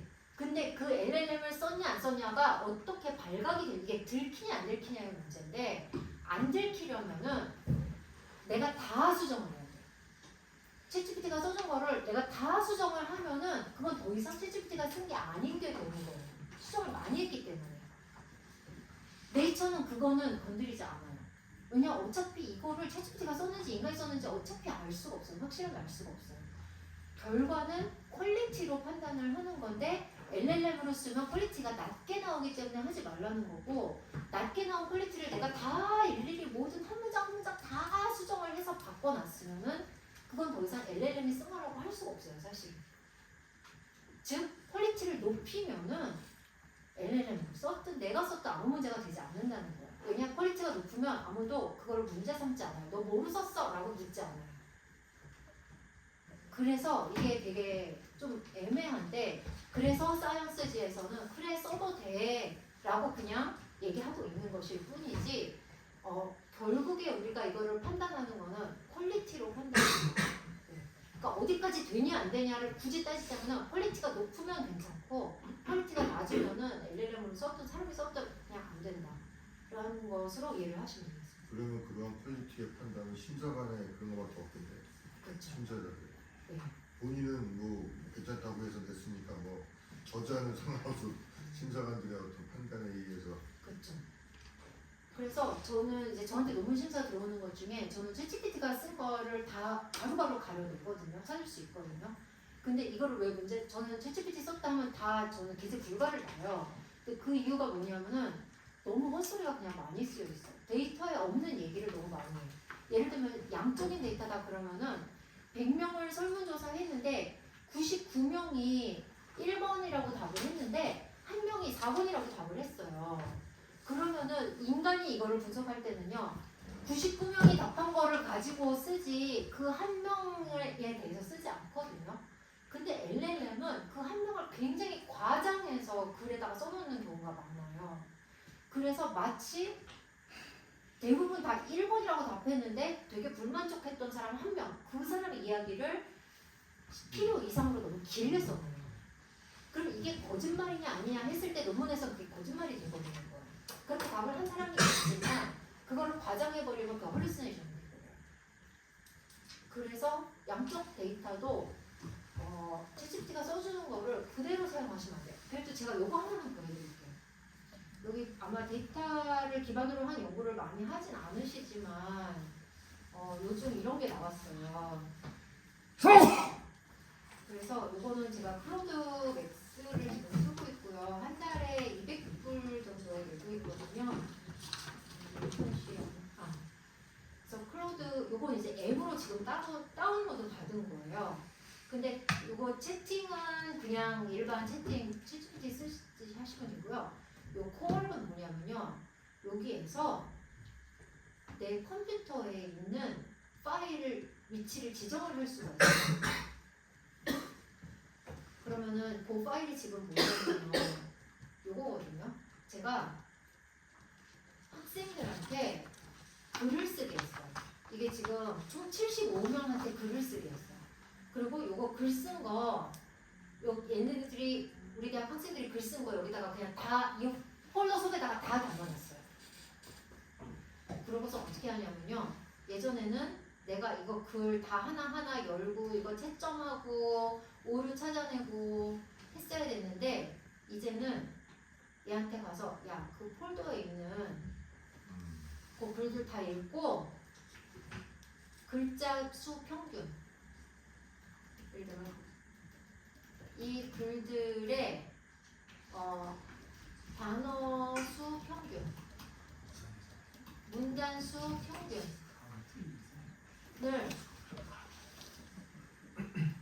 계산해줘. 결과는 엑셀로 만들어줘. 이렇게 하고 딱 돌리잖아요. 그러고선 저는 가서 커피 한잔 마시고 와요. 그러면 얘가 그거를 짠 해서 이렇게 파일로 제 폴더 속에다가 만들어요. 제 컴퓨터에서 얘가 작업을 해요. 그래가지고 제가 지금 얘한테 시킨 게 뭐냐면요. 채점해달라고 하는 거예요. 채점 기준 루브릭 넣어주고 학생들이 쓰면 그걸 채점해줘. 했더니 이렇게 채점해서 자기가 지금 엑셀 표로 다 만들어주는 거예요. 그래서 이거 딱 그냥 내리면 됩니다. 그리고 자기 코멘트까지 다 달아줬어요. 왜 이렇게 채점했는지. 조금 크게 보여드릴까요? 네. 논문 3편 인용했다. 참고문헌도 전반적으로 우수하다. 그래서 높은 점수 줬다. 내가 이렇게 코멘트까지 다 달아줬어요. 챗GPT는 요거는 안 돼요. 지금. 클로드가 이게 굉장히 잘 돼요. 그래서 제가 이거 갖고 여러 번 테스트를 해봤는데 이거 할 때마다 채점 시킬 때마다 결과값이 조금씩 다르게 나오긴 하지만 대체적으로 비슷하게 나옵니다.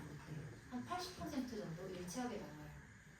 그러면은 LLM에서 좀 양적 연구보다는 질적 연구가 조금 더 평가자들을 좀 이렇게 속일 수 있는 그런 부분이 있을 수도 있을까요? 근데 양적 연구가 LLM 이용해서 하기에는 좀 더 낫고요. 아, 맞습니다. 네. 더 좋습니까? 네, 왜냐면 질적 연구는 그 사람의 마음속, 이 사회의 문제 이거를 막 깊이 파고 들어가야 돼요. 근데 LLM이 영어는 그걸 잘하는데 한국어를 그걸 잘 못해요 아직. 챗GPT 클로드가 한국어 능력이 좀 떨어져서 우리가 인터뷰를 하면은 한국어로 인터뷰를 할 거 아니에요. 그러면 그 인터뷰 자료 여기 넣어주잖아요. 그리고 얘가 너무 그 겉핥기식으로만 분석을 했나요. 근데 그게 한국어 능력이 좀 떨어져서 그래요. 그리고 프롬프트 자체를 영어로 쓰면 그래서 영어로 쓸 때 가장 결과값이 잘 나와요. 프롬프트도 영어로. 네. 요거 지금 얘가 채점 해준 거예요. 아 단어수 찾아준 거예요. 문단수. 네. 이런 식으로. 그다음에 번역도 이렇게 하실 수 있어요. 그리고 너무 책 한 권 다 제가 300페이지짜리 책 넣어봤는데 300페이지까지는 안 되고 300페이지짜리 책을 PDF로 100페이지, 100페이지, 100페이지 이렇게 나눠서 넣어주고 이거 한국어로 번역해서 워드 파일로 만들어놔 하고선 뭐 1시간 있다가 오면은 딱 워드 파일로 만들어져 있어요. 책이 다. 또 질문 있으세요? 네, 그러면 시간이 되어서 여기서 마치도록 하겠습니다. 감사합니다.